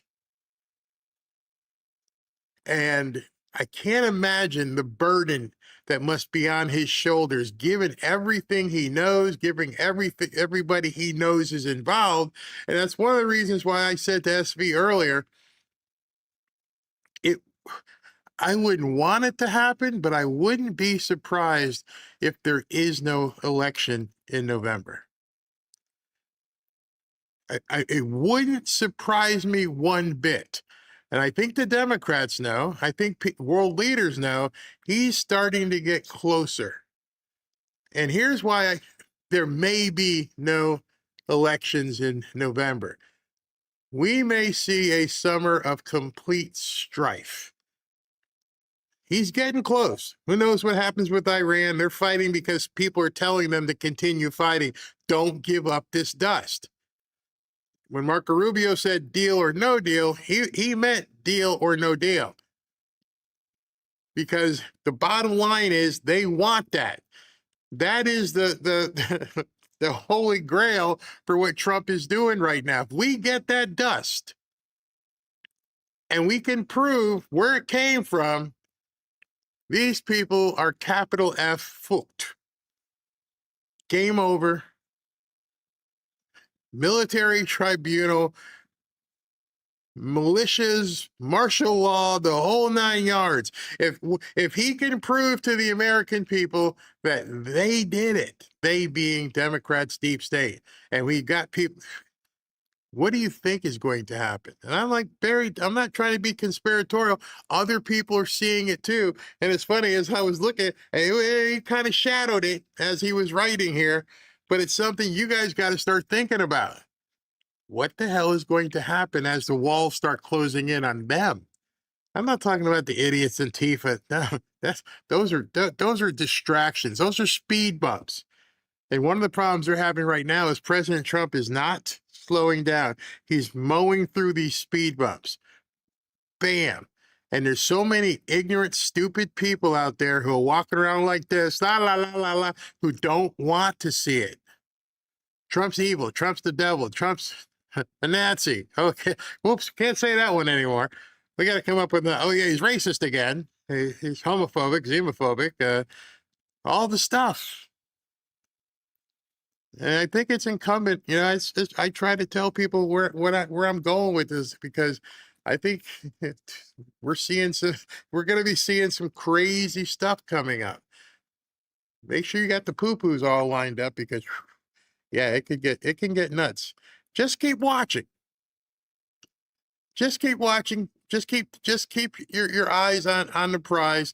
Like, Barry's crazy until some of these things don't look too crazy anymore. You just watched JD Vance with all these attorneys general all right, across the country going after the fraud. It's closing in. It's actually happening, but people don't want you to know it's happening. And the problem for the Democrats and the globalists is it's happening on too many fronts at the same time. While these guys are all meeting right now in that room looking at fraud, and President Trump is going to take the entire team and go on a picnic at Camp David tomorrow, they don't know what's going on. And so, yes, that becomes very much something that can cause distress with them. And that's why they're running around in New Jersey protesting ICE. That's why everything's racist. That's why I'll get back to none of it makes any sense. They're just shooting darts, hoping something sticks. So let's see tonight if President Trump goes 38-0. Let's see if Ken Paxton actually does beat John Cornyn. And Texas is going to freak out. The Republican rhinos are freaking out about that as well. So a lot of stuff going on. But what do you got? Anything? Yeah, I have two stories, one short and the second one maybe like a 1 to 2 minute read. So if you want to get some water. So the first story is DHS Gov is directing ICE Gov to crack down on fraudulent asylum claims, including taking action against immigration attorneys accused of filing false claims in immigration court. DHS says the move is part of President Trump's push to restore integrity to the immigration system. So that's some good news. And here's some even interesting good news across the globe. Interpol-led Operation Orca 11 resulted in more than 8,700 arrests across 20 countries in Central America, South America, and the Caribbean, with authorities seizing 3,008 illegal firearms, 56 tons of drugs, nearly 200,000 rounds of ammunition, and more than $256K in cash. The 6-week operation targeted transnational criminal networks tied to drug trafficking, human trafficking, migrant smuggling, and weapons trafficking. Among the drugs seized, 6.9 tons of cocaine, 38.5 tons of marijuana. I got to stop you for a second. Okay. This can't be just something that kind of just happened. I think maybe this is the Avengers. Remember the Shield? Yeah, that's it. The Shield. That's where I was going. There is so much. Your first statement, how many arrests? Was it 8,700? 8,700 arrests. 8,700. And nobody reports on it. Nobody says anything. And the thing with it, with every single one of these people who have been arrested, you guys have watched enough cop shows to know that these people don't want to go to jail. They're all going to when they come for you. Oh my gosh. I thought that I love numbers like this, and this is amazing. I mean, 2 tons of meth, 9.3 tons of cocaine-based paste. They said this is what is achieved when coordination is combined with world-class technical and operational capabilities, OAS Secretary General Albert Ramdin said. Interpol Secretary General Orquiza added the operation represents real progress against organized crime. Fantastic. And when you hear the terms organized crime, you have to also think to yourself, people are getting paid off. And so again, that's turning more of the spigots off. If you remember what was the movie with what's his name? Clear and Present Danger. That's my money. The drug dealer. And it's funny how all this stuff is just 6 point. Let me see this. I think here I can actually show it so people can. Yeah, I want you guys to see what he just said. What he just said there. 8,700 arrests across 20 different countries, all in the area where the Shield of the Americas is working. Caribbean. Wow. And they're just getting started, right? Wow. That's amazing. Absolutely. And again, amazing. this wasn't, I just happened to come across this randomly, and I'm now going to follow Ali Bradley, of course. But yeah, I tried to see if it was listed on any news media at all, left or right. There was nothing but crickets, nothing.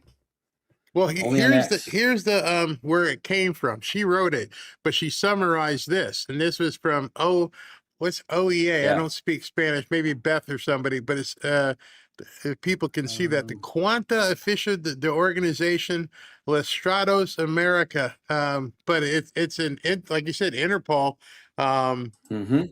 Wow. So, 56 tons. You know who's really upset today? Hunter Biden. Oh my goodness, 56. Poor guy, his nose is running. 56 tons. That's a lot That is a lot of. You think? Oh my God. Woo! You know, I mean, remember that movie? Say hello to my little friend. He's putting his face. Oh my God, that was a classic. Oh, by the way, I didn't movie. notice. Did she say anything about Cuba in there? Caribbean. so Caribbean. Yeah, in the article, she says Central America, South America, and the Caribbean. So I'm pretty sure Cuba's in the Caribbean. But interesting, though, again, this is part of that new, I think, like you said as well, Avenger. Yeah. I mean, you got Kristi Noem. She hasn't been heard from for a while. Next thing you know, we'll be having a briefing, and she'll be like, yeah, I started this. You know who's running all that, don't you? Rubio, probably. He does everything else. It's Rubio. And so I'm thinking to myself, this guy's flying all over the world. He's in Central America. And it was very interesting that I'm looking on this to see if it's a date. It says 3 hours ago it released. But remember who was in Cuba was John Ratcliffe from the CIA. So when you start putting these things together, what sounds like a giant conspiracy begins to be less conspiratorial, because you're like, well, how could this even be happening? There has to be a bunch of stuff. So it's the Don Road Doctrine. It's in play. And they're freaking. All right. Yes. Thank you very much for that. You're welcome. That's just another brick in a wall at this point. They just keep adding up. If you start remembering them and putting them together, it makes so much sense. And I don't know what the heck's going to happen with this meeting in Camp David tomorrow. That's going to be very interesting. Thank you very much. He doesn't usually go there either. So this is definitely a rare event. So this is going to be fun. Okay. All right. See you soon. Thank you. Wow. I mean, I don't know. This is crazy.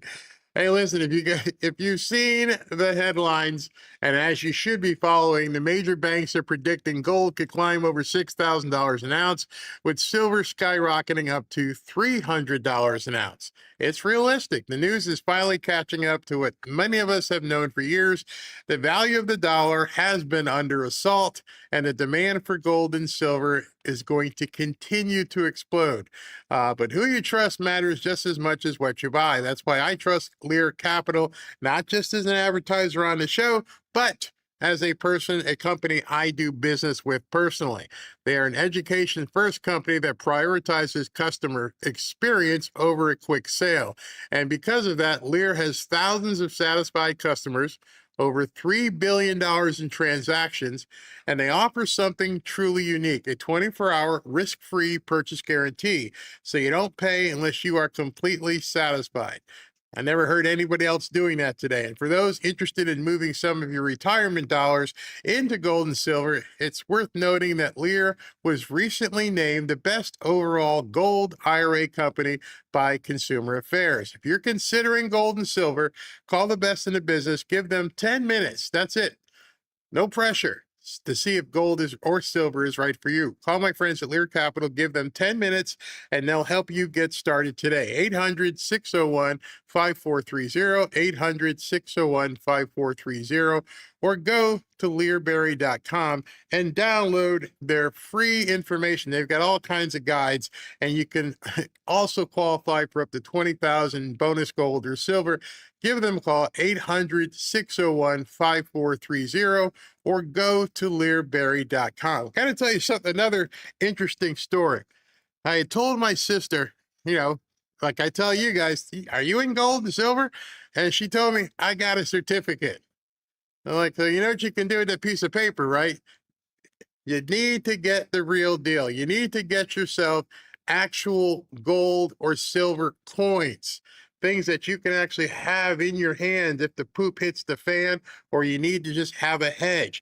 Those certificates aren't going to help you.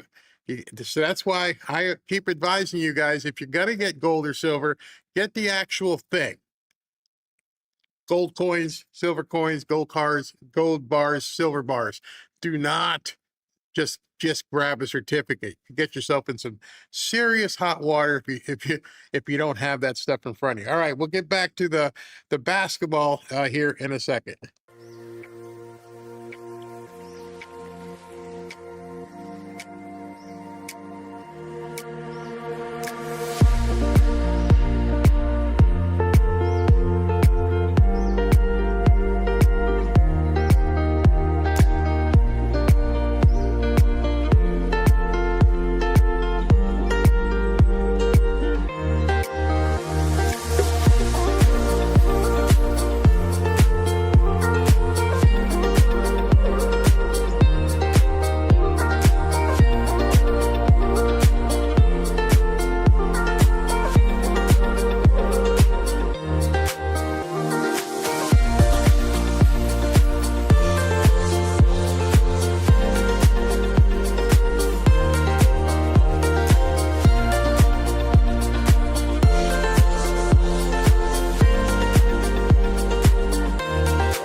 Back to Fanfare with Barry Cunningham.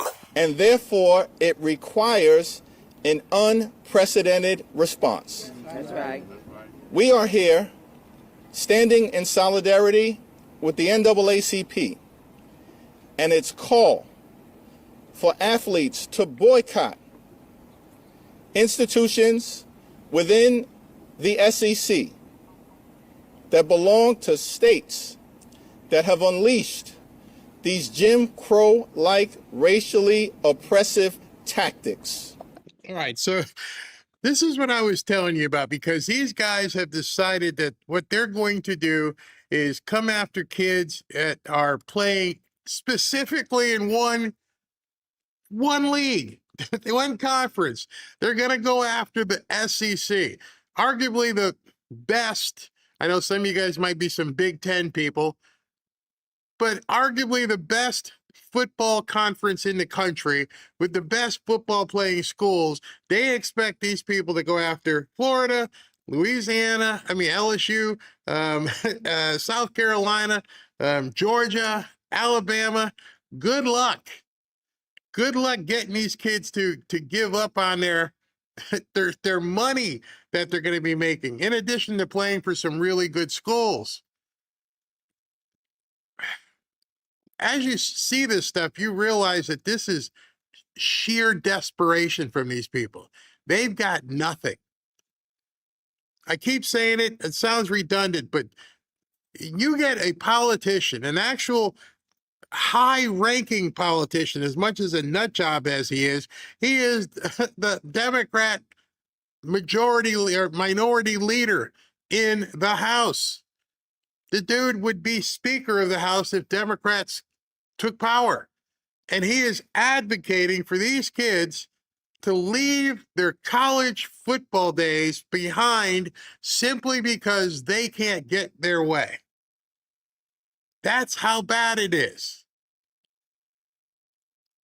It's also, to me, I would say almost not criminal, but it's misrepresentation, malpractice. I mean, it's absolute lunacy when you think about it, what they're trying to do. It's race hustling to the 10th degree.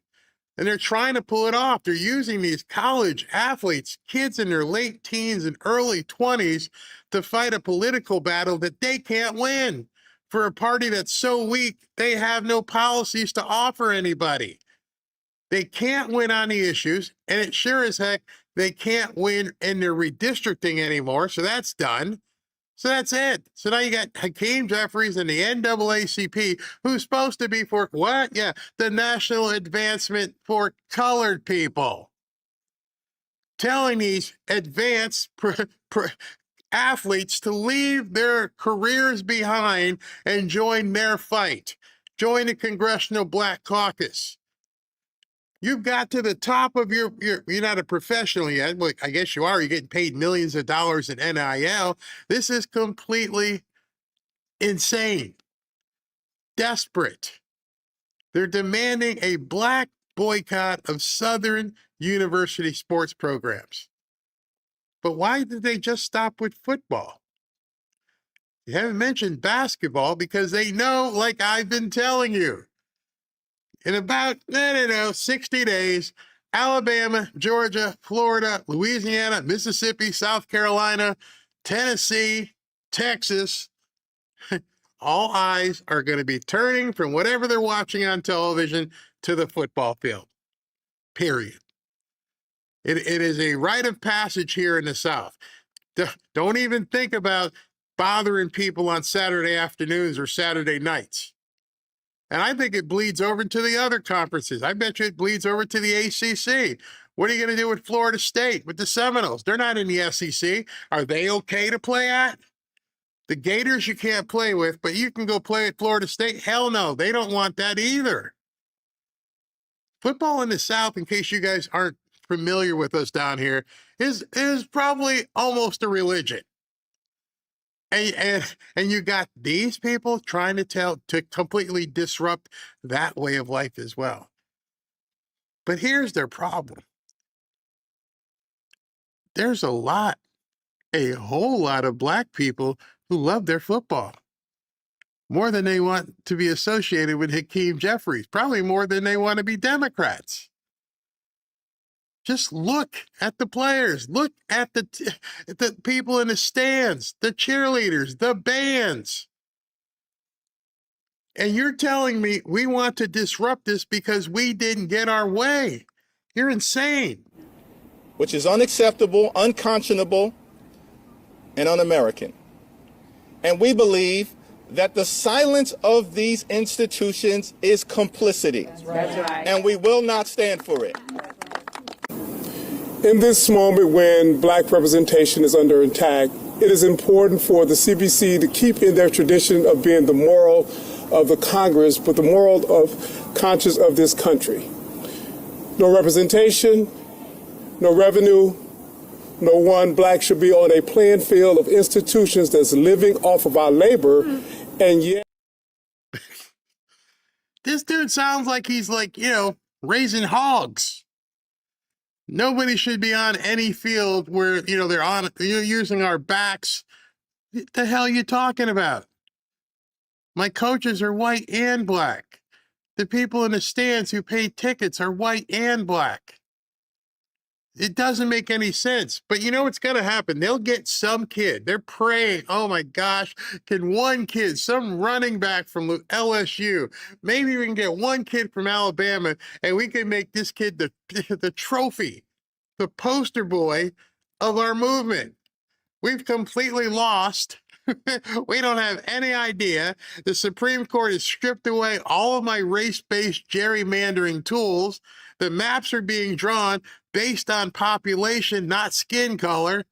And the Democrats are having a meltdown trying to get kids to give up their scholarships because it's the thing to do for the blacks.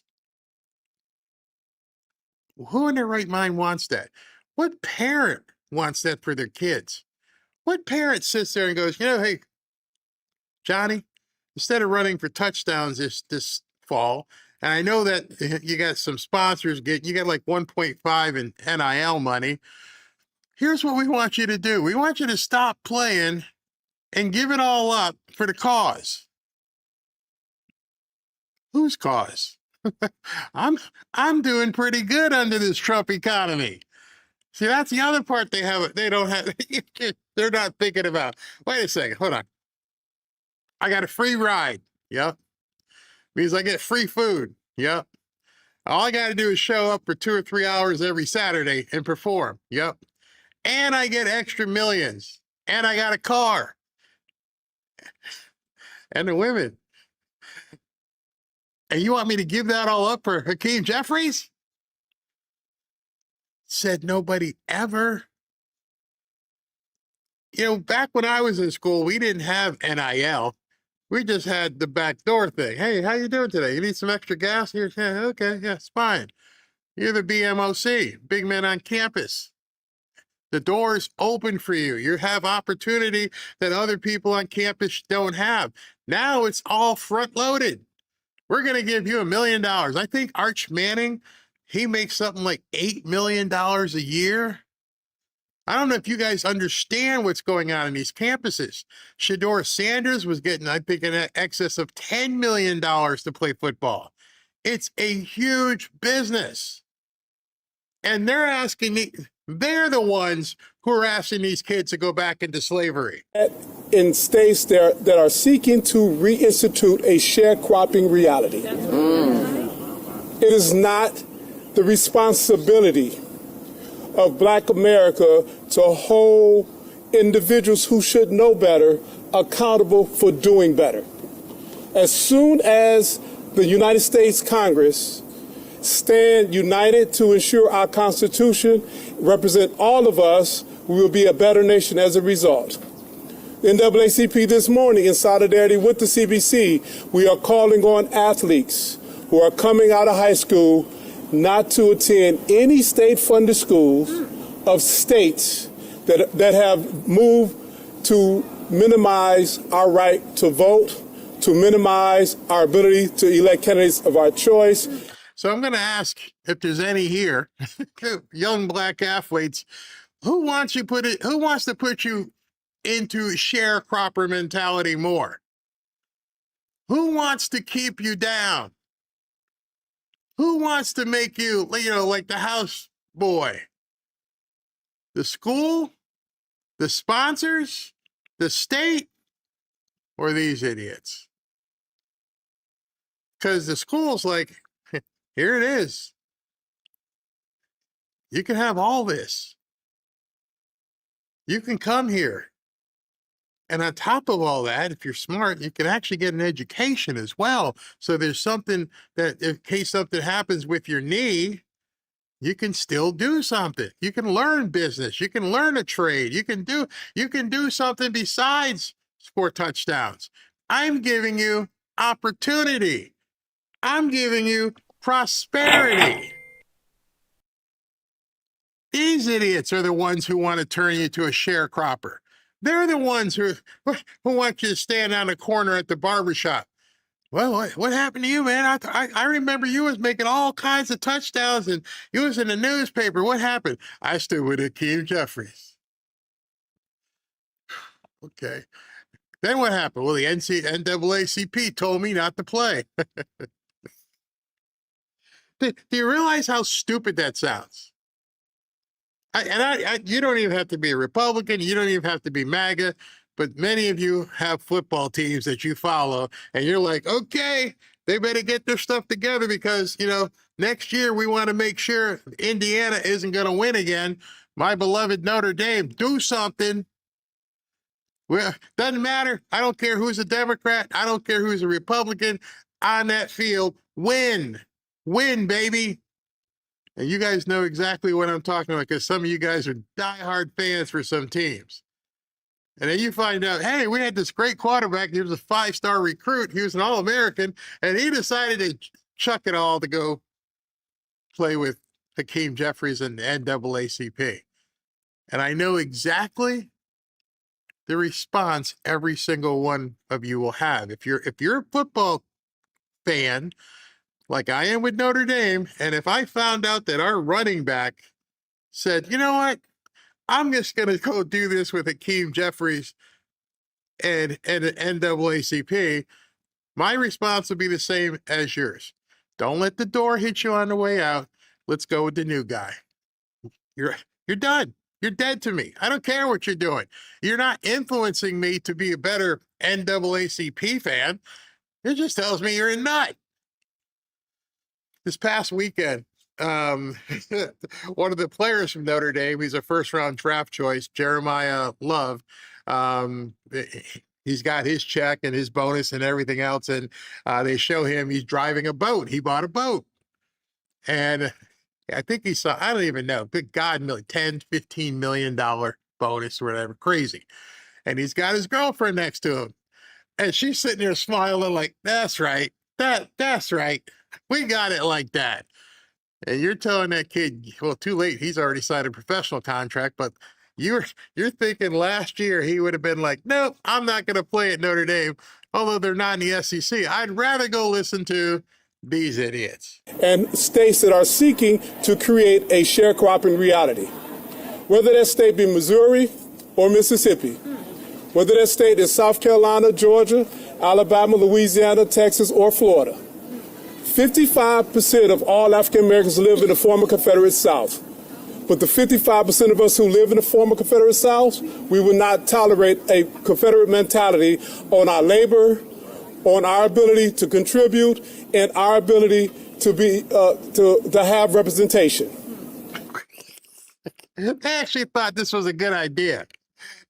I want to know the brainchild who put this together. What are we going to do? Well, we're gonna convince all the black kids in the SEC to give up the NIL and give up everything they're doing and living on campus, being big men, being a star, to go hang out with us. How are we going to convince them that? We're going to say that life is the life of a sharecropper. You realize where these kids are coming from? Think about that for a second. You got a kid who's probably coming from a sharecropper type life. He just happens to be able to run fast or throw. And he's like, wait a second. So I'm good at this. So what? You're telling me I'm getting money? Yeah. And an education? Yeah. And a car? Yeah. Who wants to keep me in poverty? It's not the school. It's not the white people. Shamefully, it's these guys. You can't win. You can't come up with any ideas. You can't come up with any better candidates. You can't come up with any better policies. I'm a winner. In fact, I am so much of a different character and class than you guys are. I would never ask you to give up what you have. You're old. You're a boomer. I'm just starting my life. I've got everything in front of me. And you're saying, throw it all away because we suck. That should be criminal. In this moment, our democracy is in crisis. This is not about partisanship. This is about true representation. And for the NAACP, we will fight with all we have in solidarity with the Congressional Black Caucus to ensure that we have representation, or if we don't, we will withhold the talent that play on the football field. We will withhold. How the hell you withholding anything? Talk about people with, I knew you guys you probably looked this like, Barry, are you serious? Yes, they actually said this. We're going to withhold our talent. Wait a minute. I'm the one who sweat, lifted weights, ran my ass off, bled, got awarded a scholarship through my talent and everything I did. I'm the one who passed the physical. I'm the one who got the NIL deal. I'm the one who got the car. I'm the one who did all. Oh, that's right. You can't do anything on your own if you're a Democrat. You didn't make that. You didn't do that. But LeBron's got a whole bunch of money. And NBA, we're right now watching. Oh, that's another I got to show you. The NBA is doing really well. And you're telling me you're going to withhold my ticket to the big time, my ticket out of the neighborhood. How can you possibly say that to somebody? How can you put some young 18 or 19-year-old young man who's got a chance to change not just his life? This is the problem I really have. These kids, once they get this stuff, once they are in a program that's going to allow them to be in a campaign where they can go from here to the pinnacle, you're not just talking about taking their dreams away. You're talking about taking their family's dreams away, their sisters, their mothers. You're saying, give it all up because we suck. Every single one of those players who gets to that pinnacle, when you watch the NFL draft and they walk out there and they have tears in their eyes and they realize in about 2 hours, I am going to sign a contract that's not just going to change my life. It's going to change the life of everybody around me. And you're saying, give it up. Or on the basketball court, be the male or female in this moment. Absolutely. I mean, not one promise. Unbelievable. Unbelievable. It's embarrassing. I mean, I've actually told people I apologize. I've talked to some players. I apologize for what these people are even saying. It's embarrassing. They want to score cheap political points. And you know how they keep saying on the backs, like this one? It's been kept to Black Americans in this country when every bit of prosperity you enjoy was built on our backs. Every bit of prosperity. Young man, you're going to get NIL. You're building it on our backs. This is the height of liberal absurdity. You guys have heard a lot of crazy liberal stuff. This is what a weak party looks like. This is when you realize at this point, these people are completely out of ideas. They're out of votes. That's why they're out there, cheering for illegals and getting them loose and want to make sure that they can still vote. They've lost it. They've got nothing to.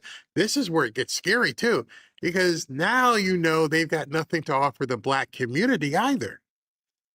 See, when you look through the reveal at this point and you start understanding what they're saying, it's like, we can't offer you anything. You can join us because we're losers and no winner wants to be around a loser.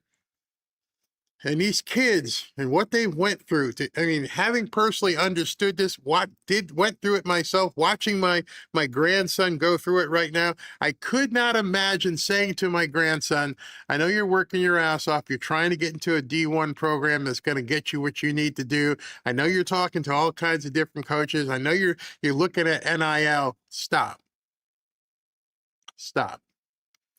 It's more important. Tell your mom, I'll tell Ashley.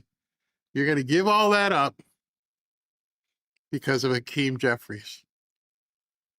Understand, some of these kids have played ball since they were 7 and 8 years old.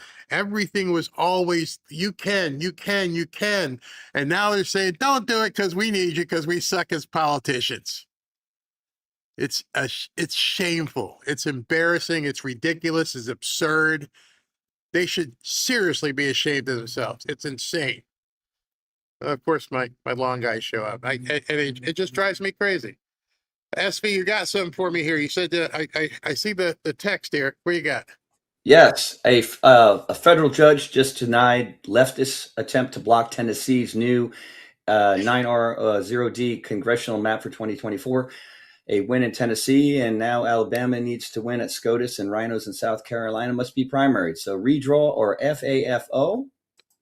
I mean, it's almost like every day it just keeps happening that these people are proven to be complete. Hey, SV, don't play any more pickleball, because you need to go align yourself with Hakeem Jeffries. Oh, my God.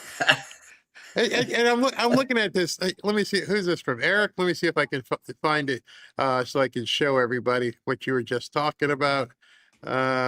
Because this is absolutely huge when you think about it. How it just keeps happening. Because here's the question I'm going to ask you guys, right? Ready? Where is it here? Yeah. All right. So this is what SV was just talking about. It says now a federal judge just denied leftist attempt to block Tennessee's new nine Republican, 0 Democrat congressional map for 2024. LFG, a win in Tennessee, but now Alabama and needs to win at SCOTUS and rhinos, blah, blah, blah. So here's the question. How are they supposed to win?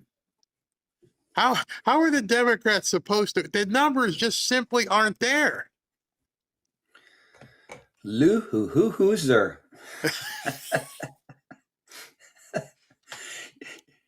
Here's one for you. So Nick Sorter just posted.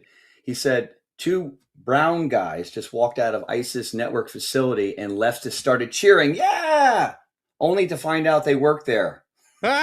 Other facility staffers can be seen laughing at the rioters behind the gate. Oh my gosh. Leftist racism. 2 brown guys just walked out and they started cheering only to find out they worked there. Oh my gosh. Here's you guys can see the video. Let me rewind it. That's they're free. Freedom! Clapping seals!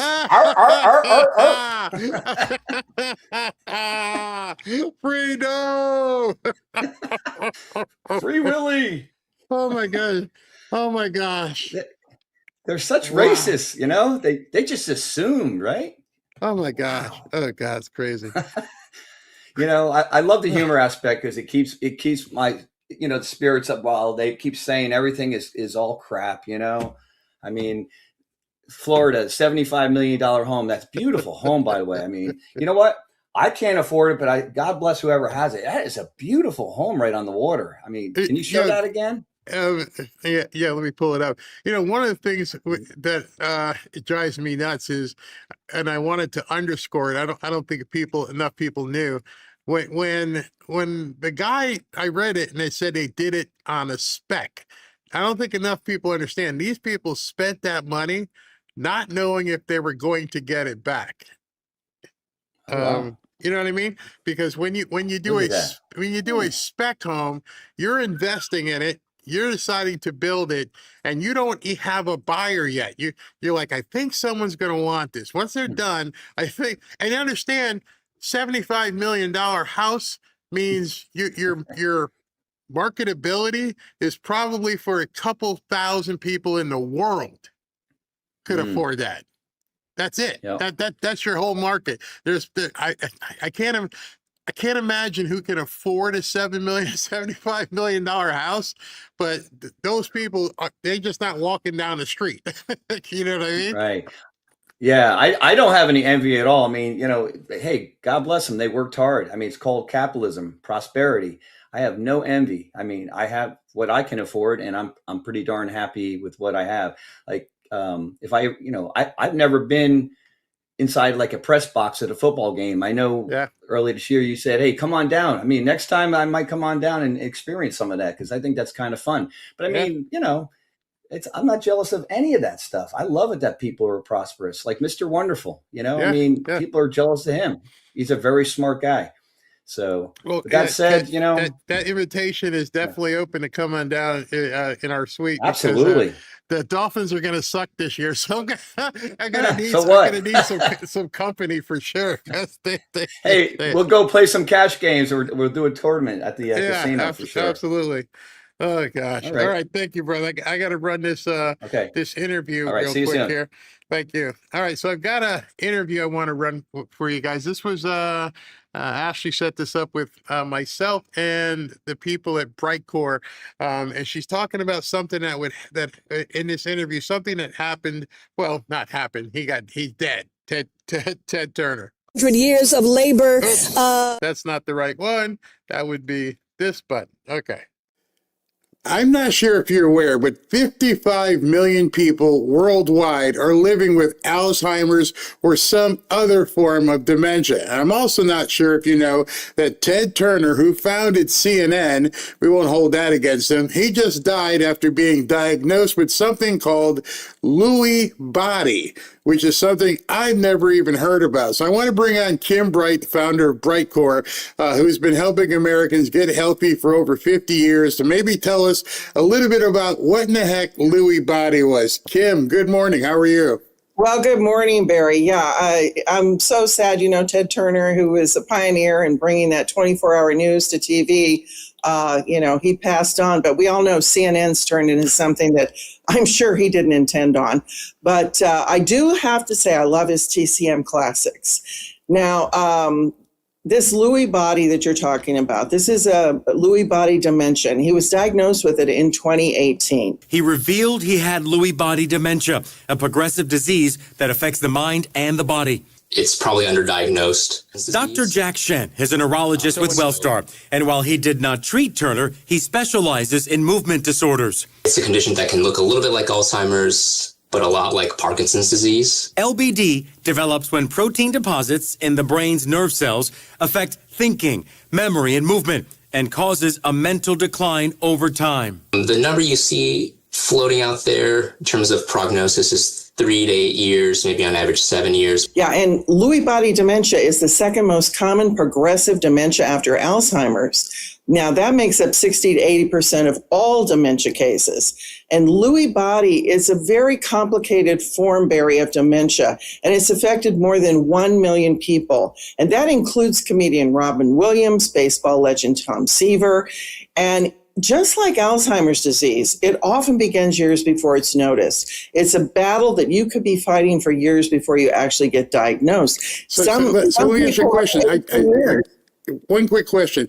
I thought Robin Williams had depression, so it wasn't really. Is that a side effect of Lewy body, or did people misdiagnose it? Well, it could have been misdiagnosed. There's all kinds of things that can be side effects, like stiffness and going in and out of being able to tell what's real and not, hallucinations. There's memory problems. There's decline in thinking ability. But he could have it could have been a side effect, but it could also have been misdiagnosed. Wow. But, certain medications can increase your risk of dementia too. And they're so common. I really want to make a list here for your viewers, because they might be taking one of these every day. Some examples of these drugs are antidepressants like Paxil, Parkinson's drugs, antipsychotics, anti-nausea drugs, muscle and urinary bladder relaxers, anti-seizure drugs, and even histamines, Barry, like Benadryl. You covered like almost everything everybody's taking. So you could have just put an asterisk and go, everything you're taking right now could be causing this.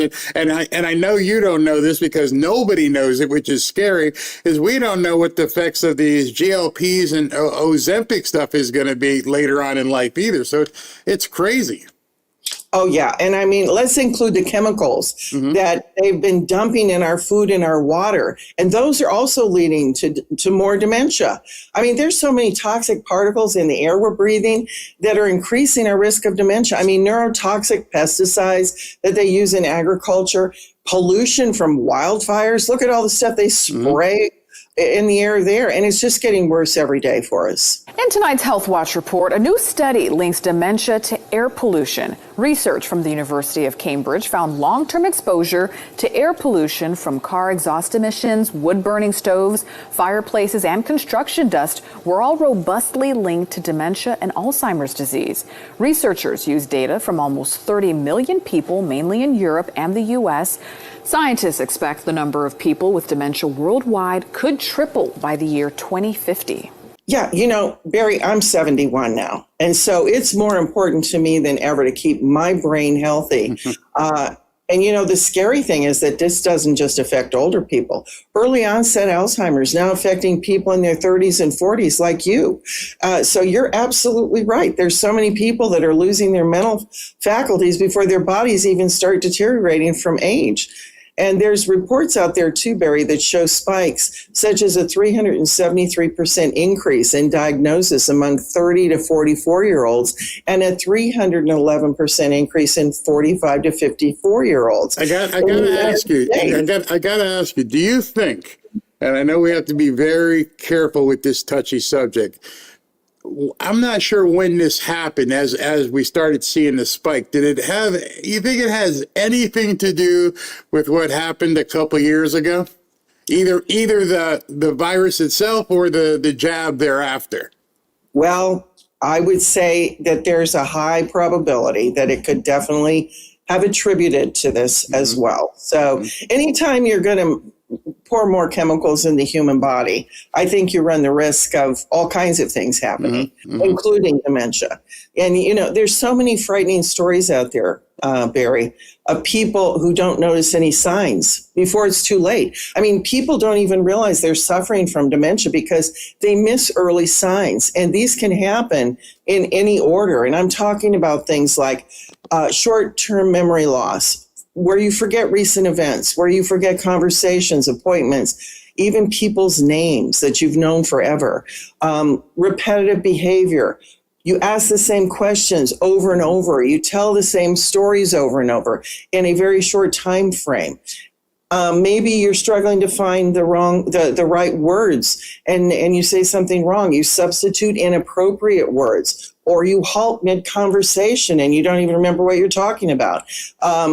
Getting lost or forgetting what date it is, simple daily tasks that you struggle with, where maybe you're losing interest in your hobbies, your work, social engagements, and you can have changes in your vision or your smell, and even other senses. And gradual unexplained weight loss can sometimes appear before major cognitive decline.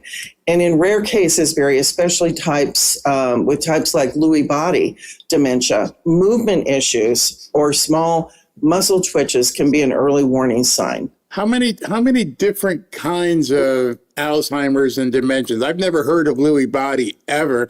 Obviously, I've known people who have had Alzheimer's or dementia and who have died from it. But where'd that come from?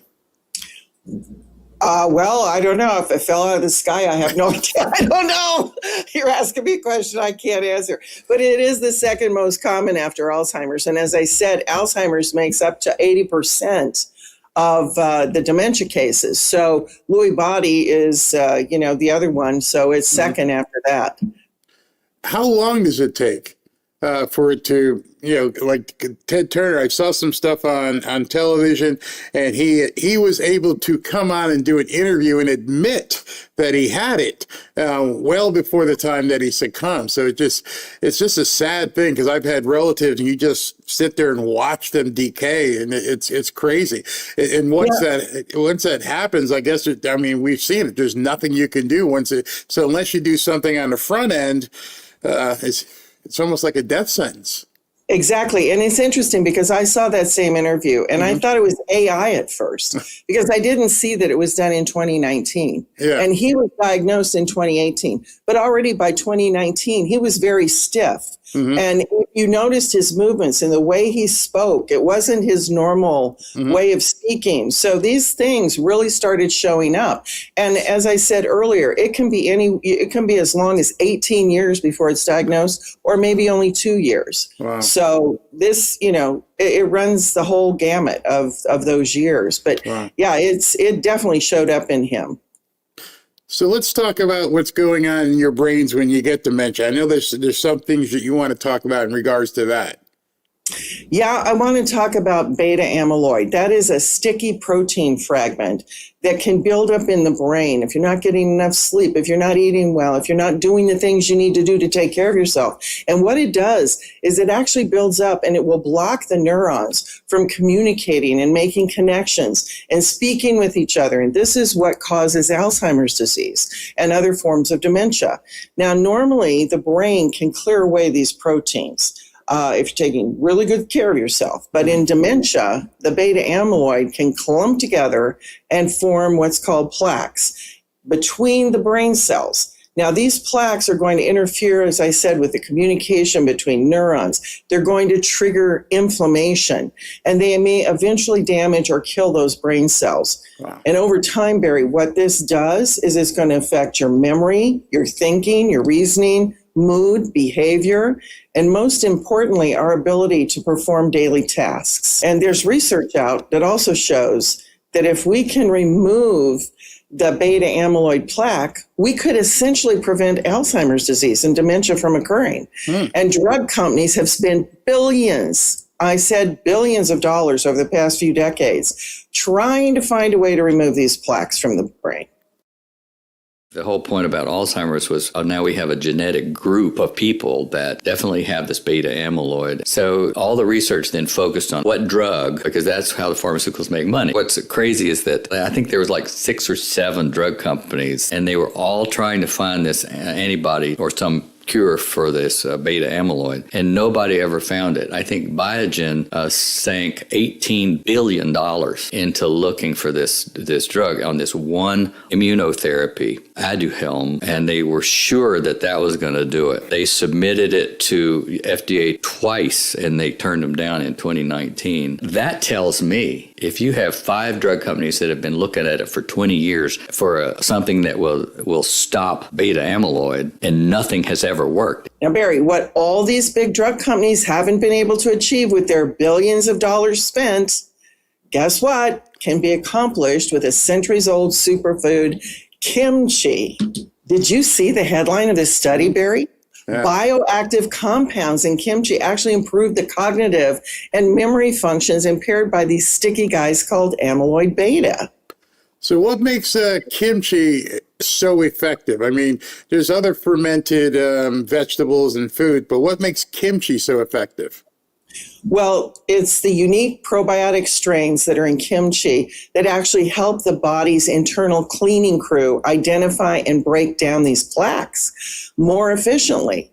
And while we're not at the stage yet quite there of calling it a cure, kimchi provides the biological tools the body needs to keep its neural pathways clear. And it's a food. It's not a drug. Another major factor behind Alzheimer's and dementia is neuroinflammation. Think of it as a low-grade fire that's kind of smoldering in your brain that's going to eventually destroy your neurons. Now, kimchi comes in and acts like a fire extinguisher for that brain inflammation.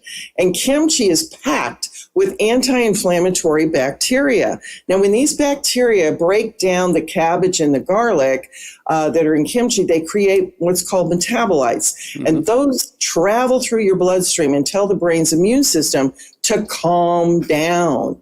And by putting out this microscopic fire, kimchi is actually helping preserve the physical structure of your brain. One of the things with kimchi, and I had mentioned this in a previous interview, Robin was afraid of the spices, but on the, I don't know if it's the spice or the heat of it or something, but I notice that when I take, whether it's kimchi or other foods that have high spice, it actually makes me feel better.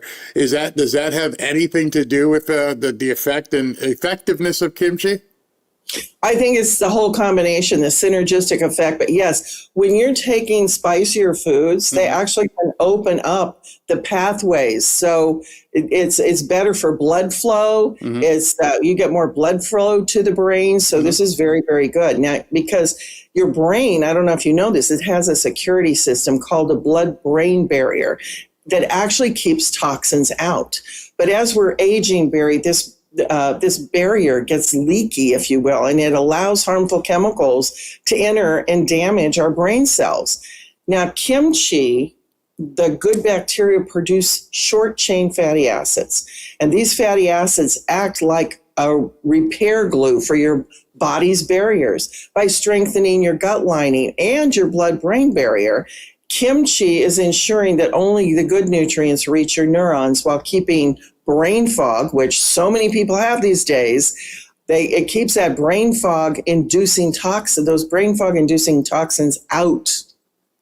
Now, I've seen it for myself. I just want you to kind of explain to people, if kimchi has the ability to protect our cognitive health, does it also impact things like our mood, our emotional well-being, anger, things of those type, those type of things?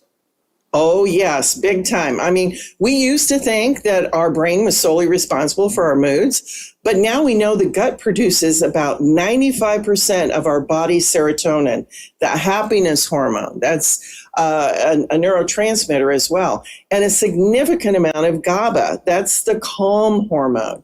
And what happens is during the fermentation of kimchi, it naturally produces GABA. So when you eat it, you're essentially consuming a natural, mild anti-anxiety treatment. And furthermore, the healthy bacteria in kimchi, like lactobacillus, is creating the perfect environment for your gut to pump out more serotonin, which can directly combat the depression and anxiety that so many people are feeling. And these two conditions, those are often early warning signs or accelerants of dementia. Mm-hmm. Wow. So it's pretty interesting. With me, the kimchi and the fermented part of everything helps me, it seems like, because of the extra spice. Doctor said that's helping my blood sugar.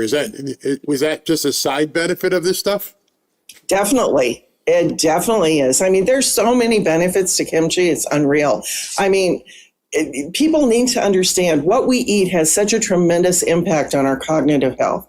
It impacts our levels of inflammation and oxidative stress. But more importantly, there is a direct link between the gut and the brain. And this is known as the gut-brain axis. Now, this gut-brain axis, if you will, is kind of like a highway between your gut and your brain. And it involves the nerves like the vagus nerve, hormones, and immune signals, where they constantly are sending messages affecting your mood, your digestion, your stress, and even cognitive function. Think of your gut as your second brain. It talks to your actual brain, and it's going to influence everything from anxiety to appetite. And here's another thing to think about. Doctors, when they target brain diseases, they often prescribe medications in an effort to directly target the brain. Yeah. They forget about what's the root cause, or maybe they don't even know what the root cause is because they haven't been educated to look at the root cause. They treat symptoms. That's what they've been trained in, instead of curing the problem. But you can find the root cause of problems in the brain, just like most other areas of the body, like you mentioned, blood sugar, within your gut microbiome, because of the balance of the good and the bad bacteria. Well, a stunning scientific breakthrough is reshaping what we know about Alzheimer's disease. And researchers have managed to transfer the symptoms of the illness to healthy rats simply by transplanting gut bacteria. And this discovery could actually revolutionize how we diagnose and treat one of the world's most devastating forms of dementia, Barry. It's interesting because now it seems like other people are catching on, to this gut-brain axis. Is this relatively new? Did people not know that the connection existed, or did doctors and nutritionists just ignore it? I think a little bit of both. I mean, they're finally catching up to look at different areas of the body where before they just were, they were taught in a box, and it was just write prescriptions if you have these symptoms. So I think thank goodness it's actually evolving where people are understanding better. And, the thing too, Barry, is so many people are now more and more interested in understanding eating fermented foods are an important part of their diet. I mean, I am hearing so often from people that they're eating sauerkraut or they're eating yogurt, but then they say, but I don't need to eat kimchi then because I'm eating these other fermented foods in my diet. Now, I tell them, all fermented foods are great for you. Don't stop eating them. But what I want you to understand is nothing compares to kimchi. Mm-hmm. Let me give you an example. Sauerkraut only contains 28 different probiotic strains. And when you have a healthy gut, it's all about diversity. So 28 different probiotic strains, that pales in comparison to kimchi with its over 900 strains of beneficial bacteria, right? Mm-hmm. Mm-hmm. So sauerkraut's got lots of health benefits, but there's a clear reason why all the studies that are coming out are about kimchi. Right. They're not about other fermented foods. I mean, these strains in kimchi berries, such as the Lactobacillus plantarum, are noted for being particularly hardy. They ensure more live bacteria actually survive that journey to your gut to prevent their neuroprotective work. And then also many probiotics will actually die in the harsh acid environment of our stomach acids before they even reach our gut. And the advantage of kimchi is that the physical cabbage, the fiber, acts as a protective vehicle. And it's kind of like body armor, shielding this bacteria during the digestion, ensuring a much higher percentage of those live microbes actually safely arrive in your intestines where they can begin communicating with your brain. And another advantage of kimchi, too, Barry, is unlike many things like kefirs and yogurts, which are often sweetened, traditional kimchi is providing its benefits in a very savory, low-calorie package that typically does not cause blood sugar spikes that can negatively impact cognitive function. But another major cause of dementia that I just thought about is poor vascular health. And kefir and sauerkraut are healthy, but kimchi acts as a specialized tool for your cardiovascular system. So your doctor's seeing the results of kimchi probably there because it's a primary delivery route for your brain. And there's a study that showed kimchi's powerful ability to impact cardiovascular health. Now, the consumption of kimchi was shown to regulate blood sugar, just as you mentioned earlier, balance blood pressure, you mentioned your doctor liking that, and lowers your bad cholesterol.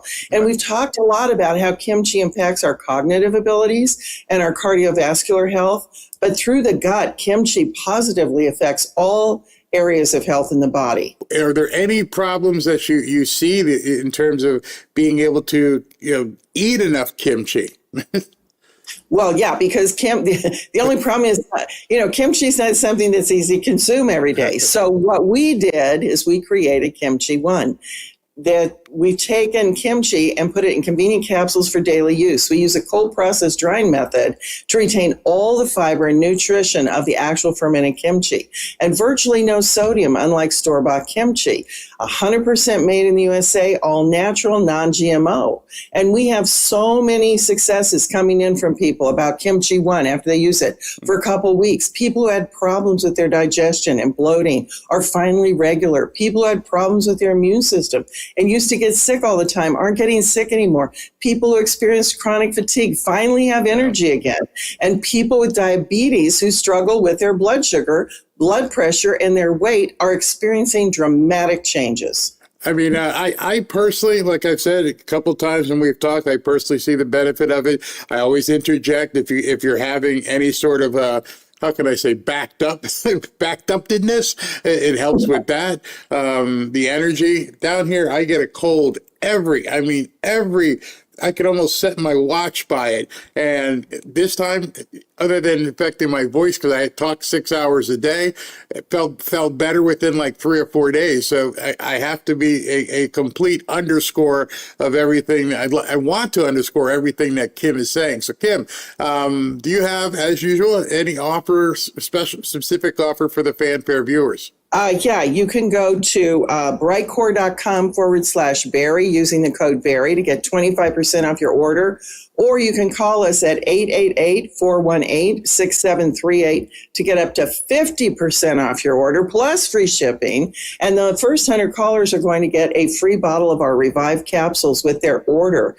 Now, Revive contains 5 types of collagen, hyaluronic acid, biotin, and vitamin C, going to reduce wrinkles, help you grow thicker, healthier hair, and even support stronger bones and joints. Now, remember, you're only going to get those best discounts in that free bottle of Revive capsules when you call. So that number again is 888-418-6738.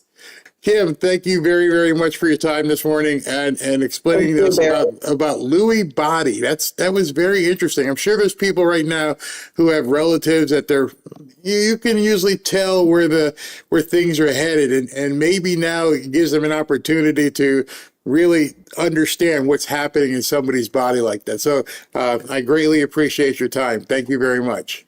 Thank you.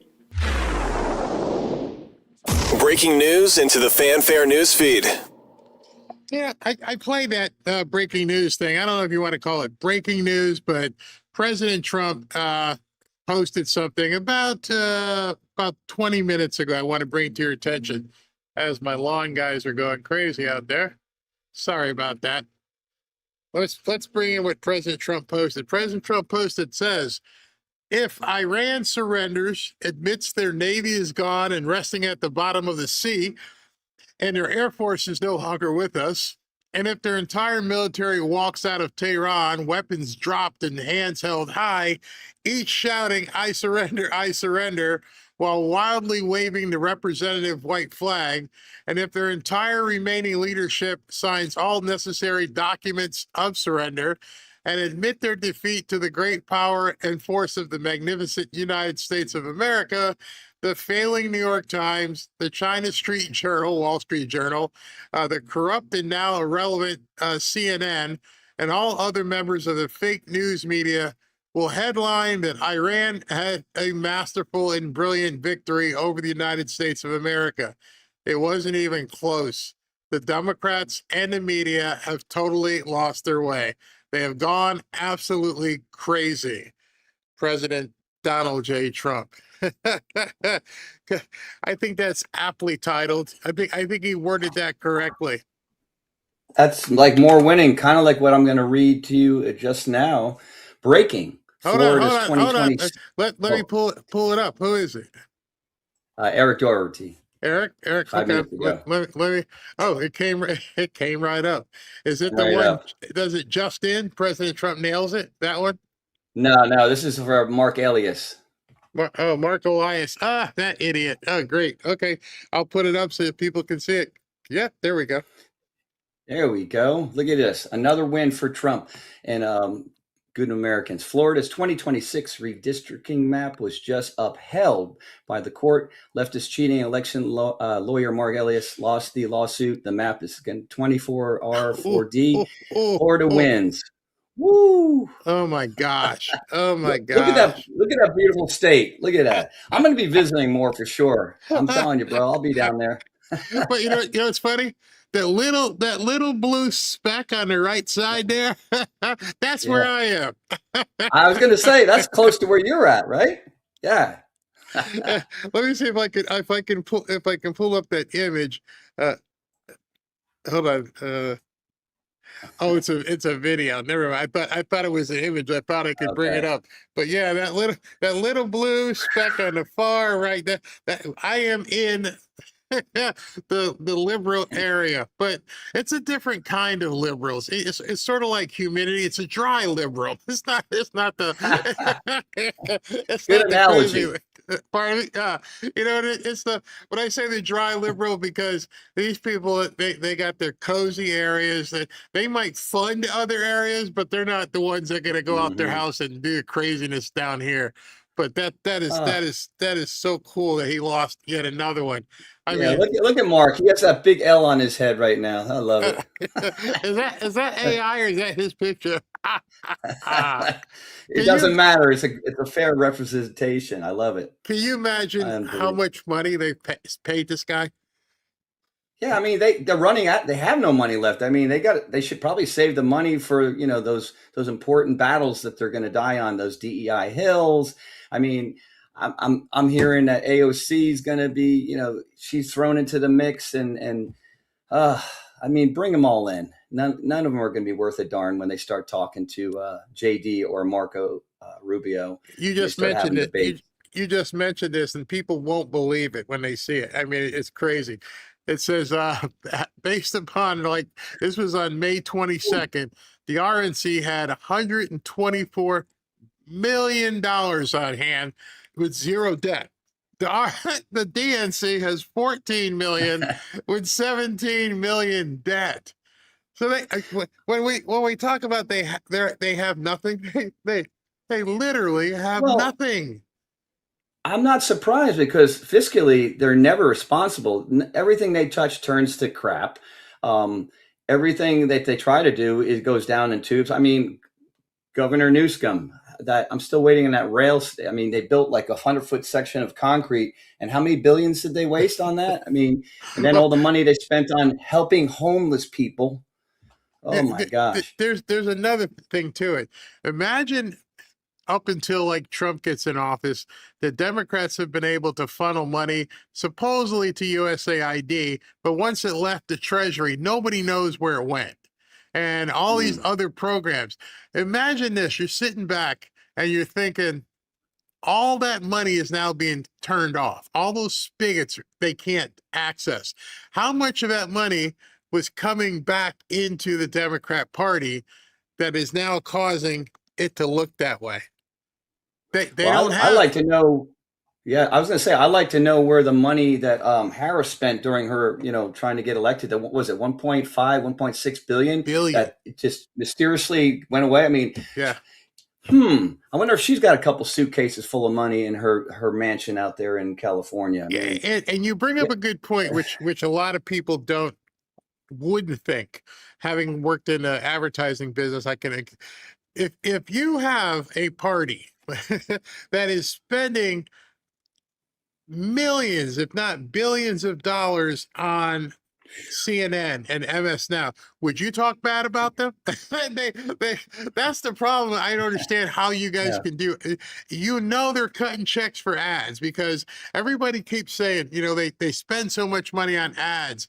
And then what was the last election? Oh, the Massey one. And they were pissed off because the lady from Israel spent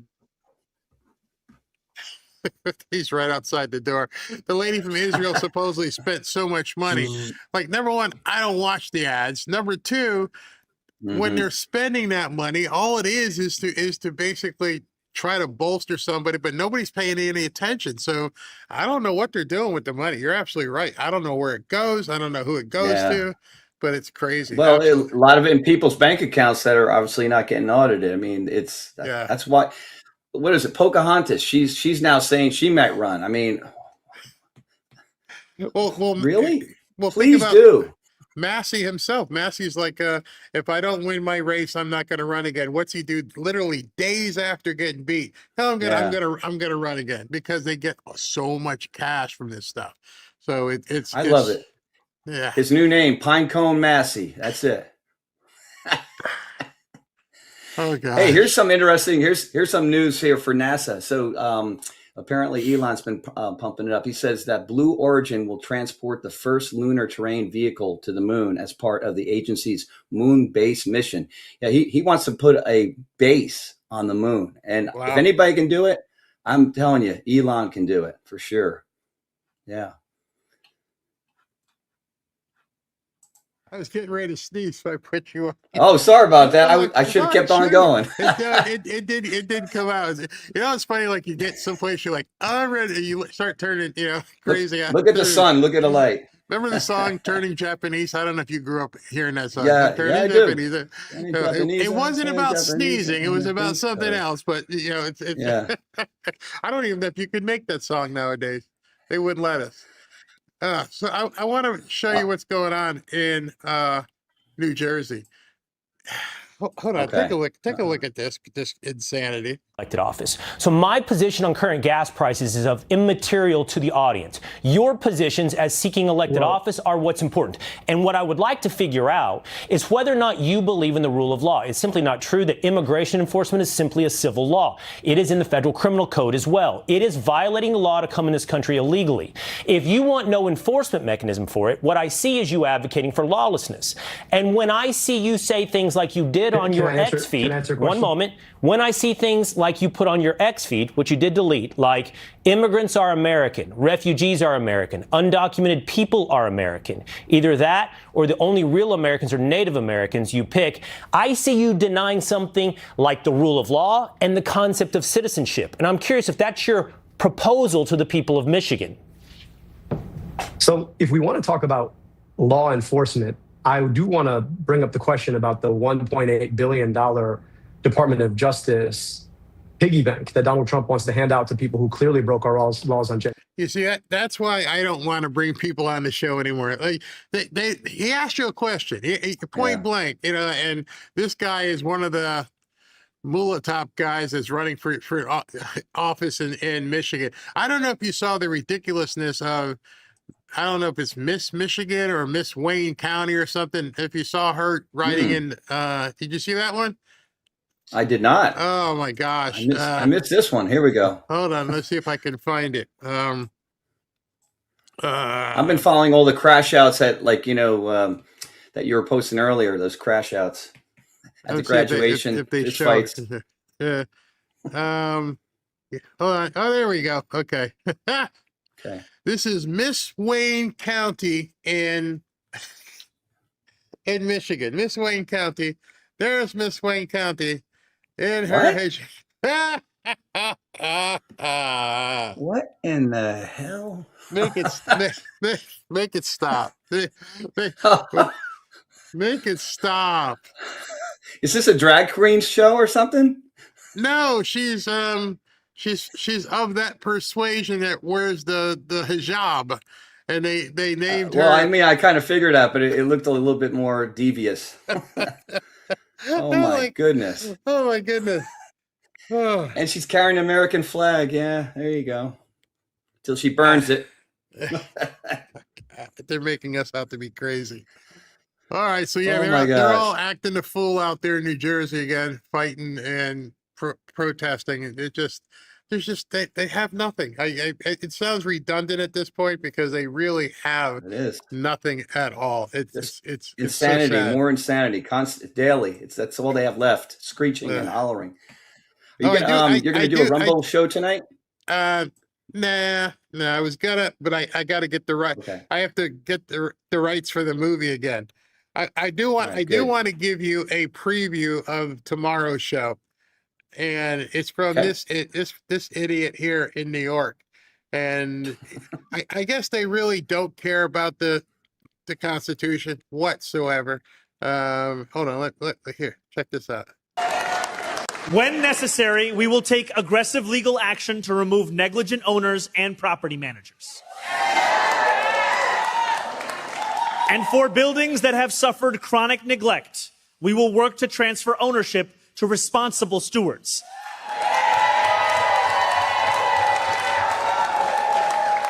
Stewards that include community land trusts, nonprofits,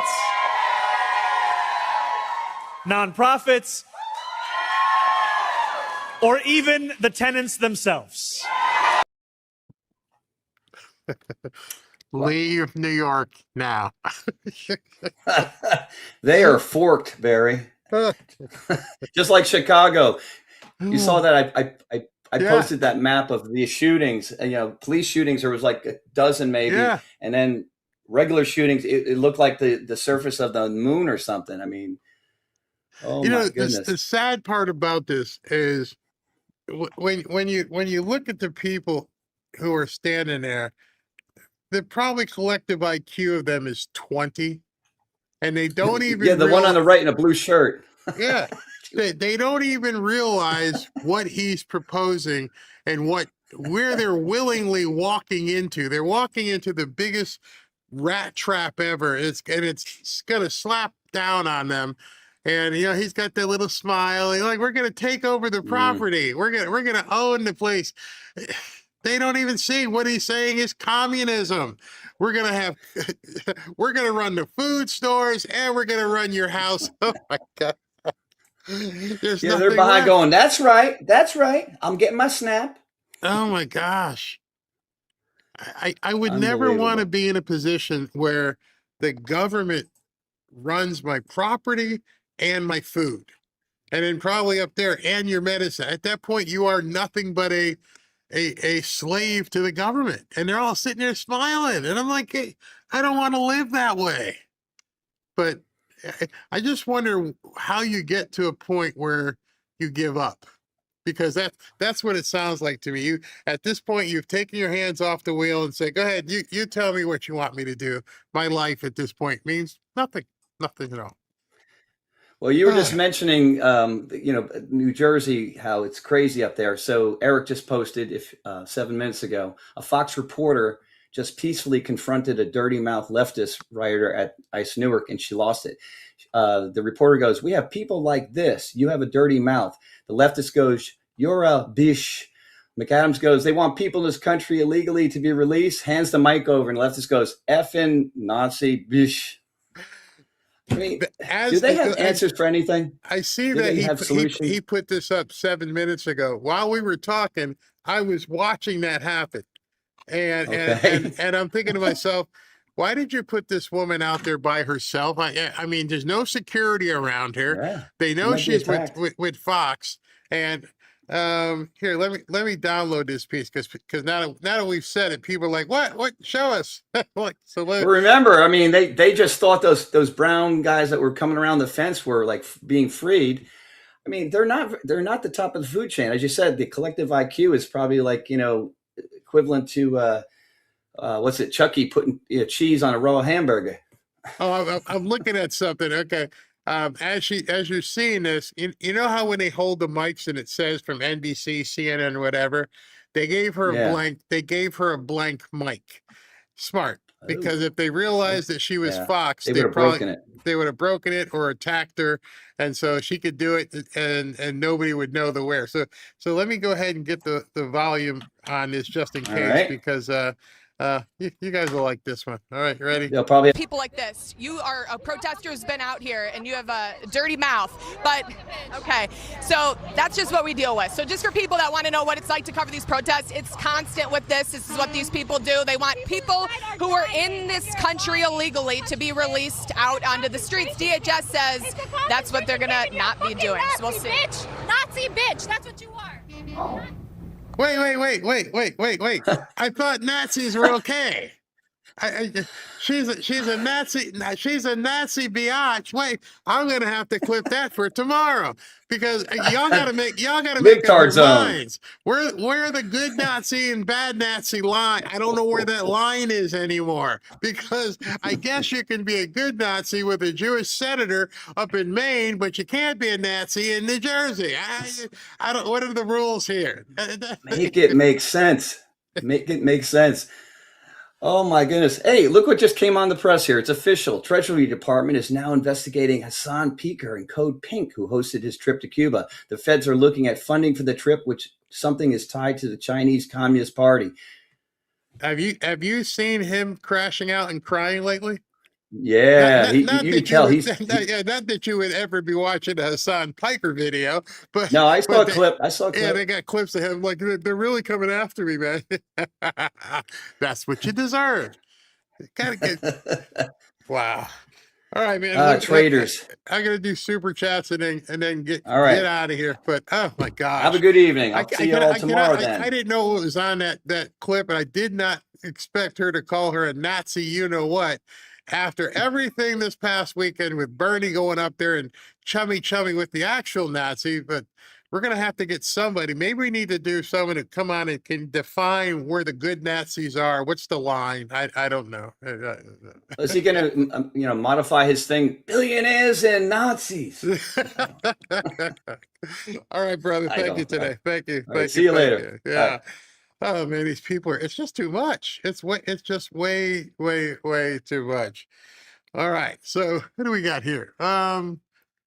OG6C. Soon and in the near future, the Democrats will only be remembered as a bunch of American terrorists that were trying to destroy our country but failed. Yep, you are correct there.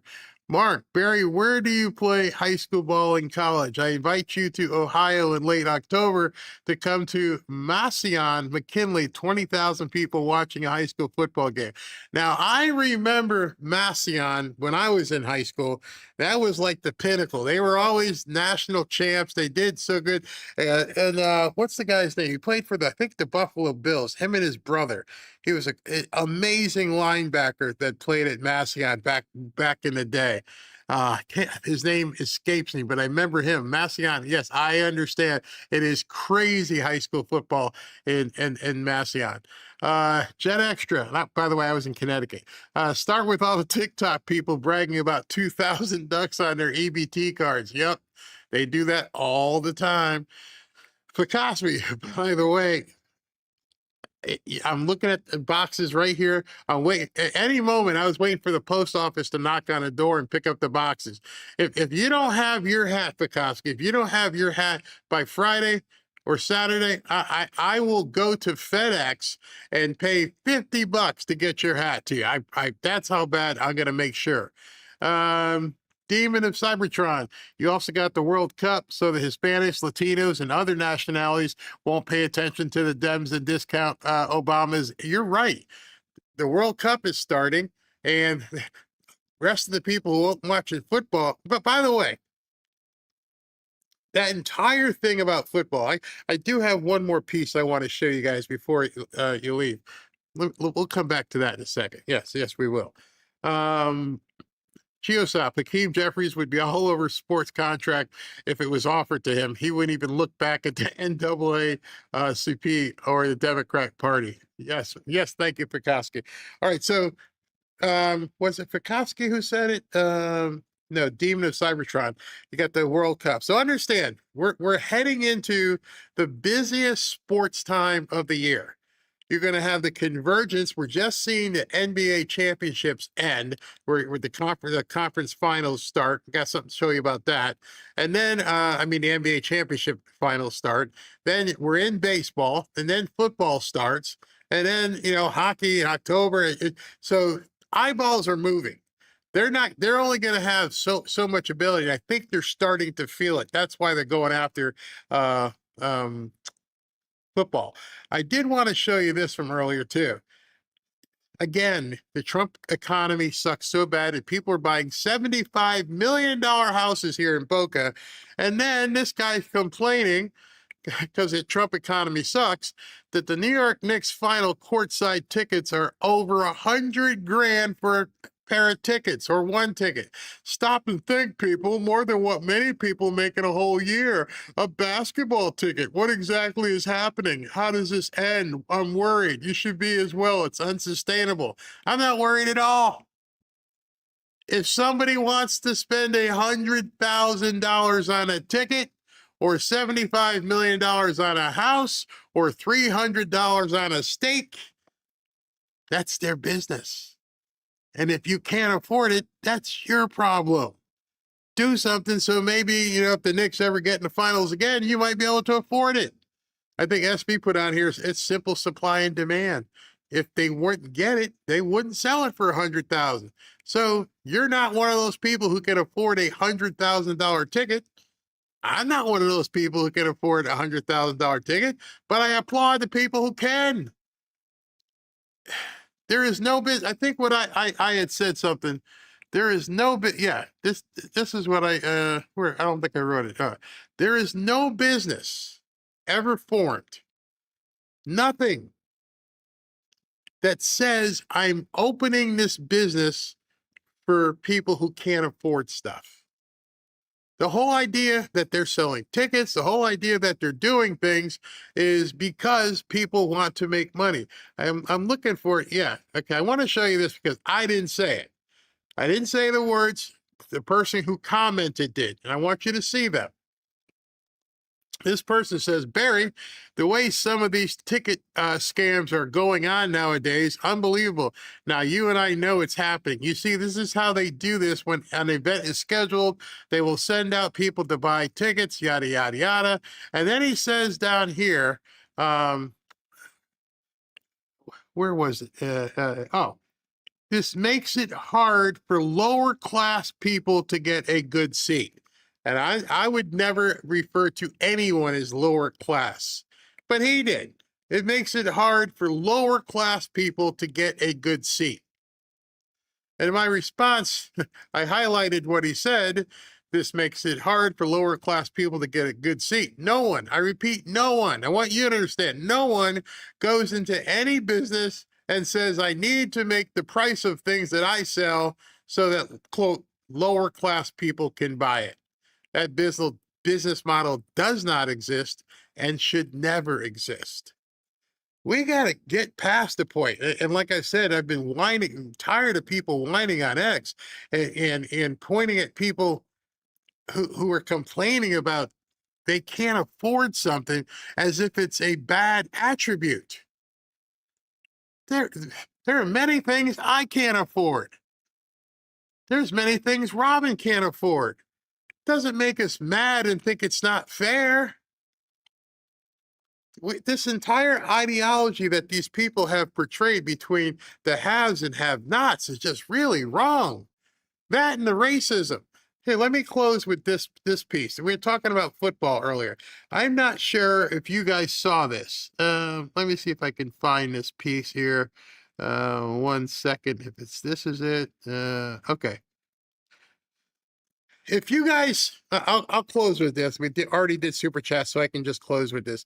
If you guys remember last week when President Trump did the rally, and he did the rally up in Suffern, New York or something, and the quarterback of the New York Giants, a young, good-looking white guy, came out and introduced and brought on President Trump. And you would have think that this guy just rolled a nuclear bomb into New York City. It immediately caused a flashpot where people were going nuts because how could you possibly do that? Listen to what these idiots said. New York Giants quarterback Jackson Dart surprised a lot of fans and some of his teammates Friday for this appearance off the field. Take a look. What an honor, what a privilege it is to be here. And without further ado, I'm grateful, I'm honored, I'm pleasured to introduce the 45th and 47th President of the United States of America, President Donald J. Trump. I want to thank Jackson Dart. This is going to be a future Hall of Famer in my book. Thank you. Thank you, Jackson. Great. I'm looking at Jackson. I'd like to know, is there any woman in the audience that thinks they can tackle that guy? Because I'd like to meet you. I'd like to shake your hand. I don't know. Jackson, you think you could play against women okay? I don't know what all that was. But some people were not happy with Dart's open political endorsement. I mean, isn't he entitled to his... It's America. It wasn't an endorsement. He introduced him. I'd like to introduce to you the 45th and 47th President of the United States.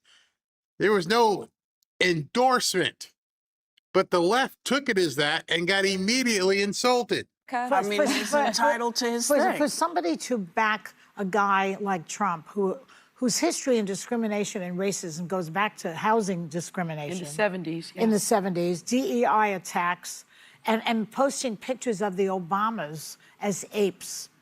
When he's on a team that's 55% to 60% the NFL is that many people, that much percentage of black people. Yeah, Black. Obamas don't represent me. I don't care. And by the way, if you remember, it was somebody else's video, but it had it in there as them as apes. Get over yourselves. In fact, go F yourself. Just because somebody posted, never mind. Never mind. You understand what I'm saying. They're trying to go after football. This isn't by accident.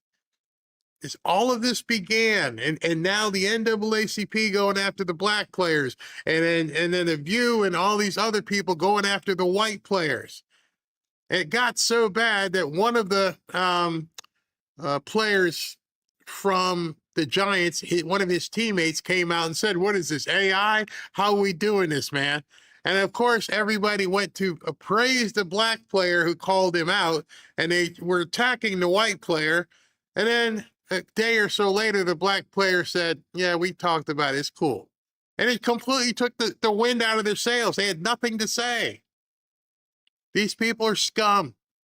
These people are absolute scum. And the fact that they're going after young athletes, this is his first year, no, second year. He played last year. But it's incredible. And at this point, we have to stand up for these kids and let them know, don't let these nuts go ahead and take your livelihood away from you. And I'm glad his teammate stood up and said, you know what? I better not do this. It's crazy. Anyway, SB said there was a late super chat here, so I want to get to it. But it just, oh, and by the way, I don't know if you guys know this, if you follow football enough, but they're all saying stuff about how, he doesn't like black people. Well, I don't know if you remember this, but this guy right here giving a speech for President Trump is arguably one of the best New York Giants who ever played. But nobody wanted to talk about LT, Lawrence Taylor.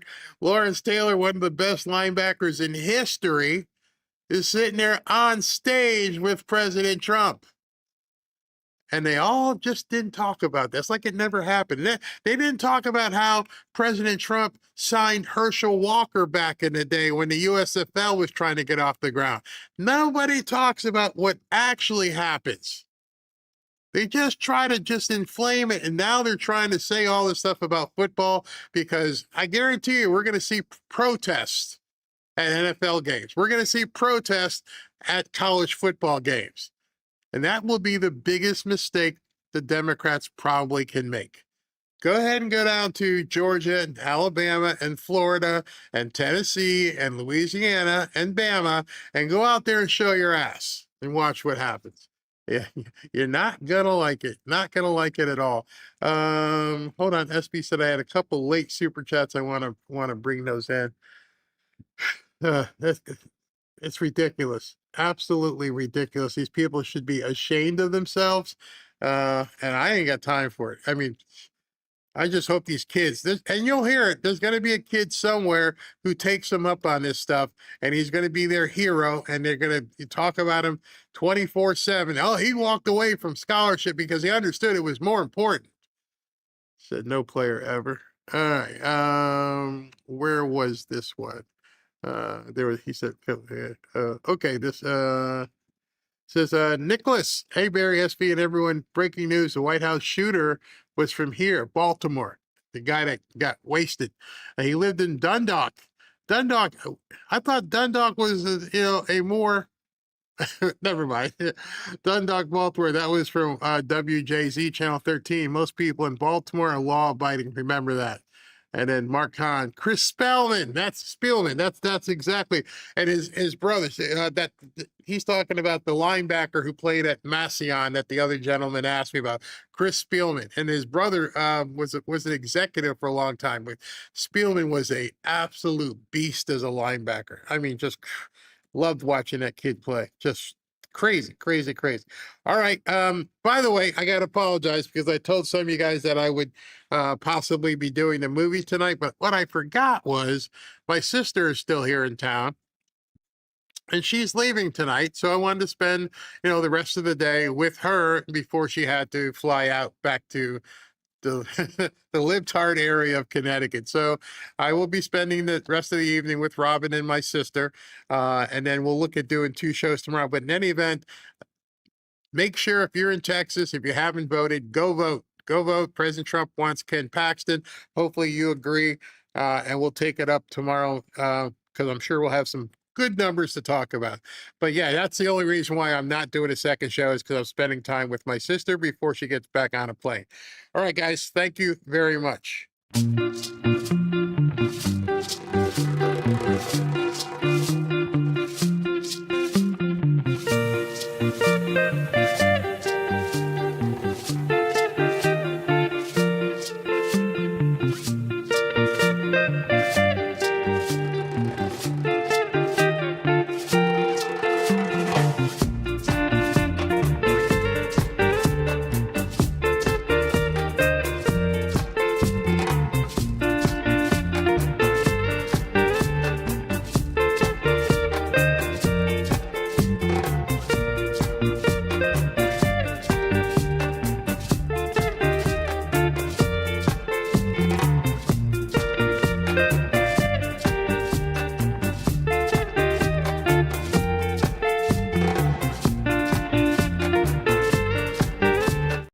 Yes, I forgot. Okay, I forgot.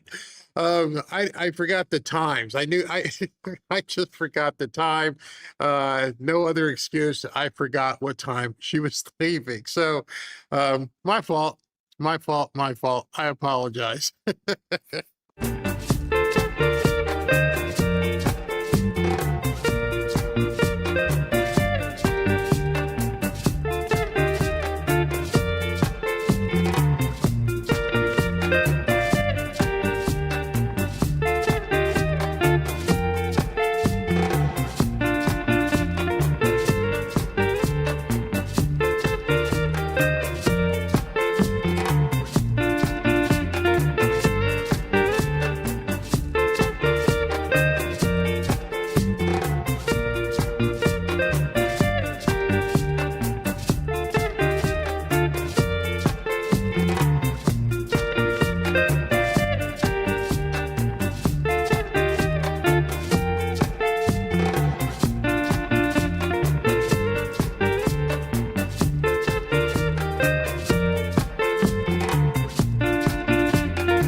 you.